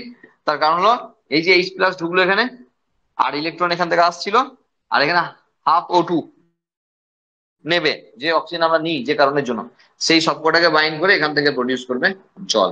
যারা বুঝলে ভালো, না বুঝলে আরো ভালো, কারণ এটা আমাদের এখনই পড়ার বিষয় নয়। আমার এখন শুধু পড়ার বিষয় মাইটোকন্ড্রিয়াটা। আর এই গোটা জিনিসটা আমরা পড়বো রেসপিরেশন চ্যাপ্টারে, তখন আমরা তো পাই টু পাই ধরে ধরে বোঝাবো। কিন্তু তার জন্য আগে আমাকে মাইটোকন্ড্রিয়াটা বুঝে রাখতে হবে। আচ্ছা, নেক্সট দেখো, এখানে ম্যাট্রিক্স এর পোর্শনটা বাকি থাকলো, ওই যে শেষ দুটো লাইন রয়েছে। যদি আমরা ম্যাট্রিক্স এর পোর্শনটা দেখি, এটা ম্যাট্রিক্স এর পোর্শন। তাহলে ম্যাট্রিক্স এর পোর্শনে কে কে রয়েছে বলো? রয়েছে একটা সার্কুলার ডিএনএ, তাই তো? মাইটোকন্ড্রিয়াল ম্যাট্রিক্সে রয়েছে একটা সার্কুলার ডিএনএ। আর কি আছে স্পেশাল? 70s টাইপের রাইবোজোম, তাই না? তাহলে 70s টাইপের রাইবোজোম। তাহলে মাইটোকন্ড্রিয়ার ক্ষেত্রে দেখো ডাবল মেমব্রেন বাউন্ড স্ট্রাকচার। মাইটোকন্ড্রিয়ার ক্ষেত্রে রয়েছে সার্কুলার ডাবল স্ট্র্যান্ডেড ডিএনএ, রয়েছে 70s টাইপের রাইবোজোম। মাইটোকন্ড্রিয়া নিজেই নিজেকে মাল্টিপ্লাই করতে পারে। তাহলে নিজের রেপ্লিকেশন, আচ্ছা মাল্টিপ্লিকেশন লিখলাম, রেপ্লিকেশন বললে আবার ডিএনএ চলে চলে গেলে মুশকিল হয়ে যাবে। তাহলে নিজেকে নিজে কপি করার ক্ষমতা রয়েছে, তাহলে মাল্টিপ্লিকেশন করার ক্ষমতা রয়েছে। স্পেশাল, সব special character. Double membrane bound structure, আমরা এই যে ক্যারেক্টার গুলো লিখেছি না, এগুলো আরেকজনের সঙ্গে ম্যাচ করে হুবহু। আমরা সেটাই বলেছিলাম আগে, সেগুলো প্লাস্টিড। এই দুজনকেই একসঙ্গে বলা হয়, একসঙ্গে বলতে দুজনকেই বলা হয় আলাদা করে সেমি অটোনোমাস সেল অর্গানেল, না? Autonomous, semi autonomous cell organelles, অর্ধ স্বনির্ভর। আচ্ছা, স্বনির্ভর হওয়ার জন্য যেগুলো দরকার, সেগুলো আমরা সেকেন্ড ইয়েটাই লিখেছি। এটাই স্বনির্ভর হওয়ার জন্য যা দরকার, এটা দরকার। একজনের ডিএনএ থাকতে হবে, সেই ডিএনএ কে আলটিমেট রূপ দেওয়ার জন্য রাইবোজোম থাকতে হবে। এখন ডিএনএ থেকে রাইবোজোম না থাকলে কি হবে? রাইবোজোম থাকতে হবে, রাইবোজোম থাকতে হবে। এ দুটো থাকলে সেল তার নিজের কাজ সব মিটিয়ে নেবে, আর এই আবার মাল্টিপ্লাই করতেও পারে, আবার লাগবে কাকে, তাই না? তাহলে তো অটোনোমাসই হলো না, পুরো অটোনোমাস না। ধরো তুমি এখন ধরো পড়াশোনা করছো, প্রিপারেশন নিচ্ছ, একটা টাইম পর 5 বছর, 7 বছর, 10 বছর পর তুমি একটা ইনকাম করার স্টেজ হয়ে যাবে, তখন তুমি স্বাধীন। তুমি মোটামুটি তোমার সিদ্ধান্ত তুমি নিতে পারো। তুমি একটা জুতো কিনবে, ব্যাগ কিনবে, চলো নিজে কিনতে পারো। কিন্তু তুমি বিয়ে করবে, এটা বাবাকে না জিজ্ঞাসা করা হবে না, ঠিক আছে? বিয়ে করার ইচ্ছা হলো, বিয়ে করে নিয়ে চললাম। মানে এত বড় ডিসিশনটা নিতে গেলে বাবার প্রয়োজন আছে। তা তুমি কিন্তু অটোনোমাস, তুমি স্বনির্ভর, নিজের পায়ে দাঁড়ানোর মানে যা বোঝায় আর কি লোকে, যে তুমি ইনকাম করতে পারো।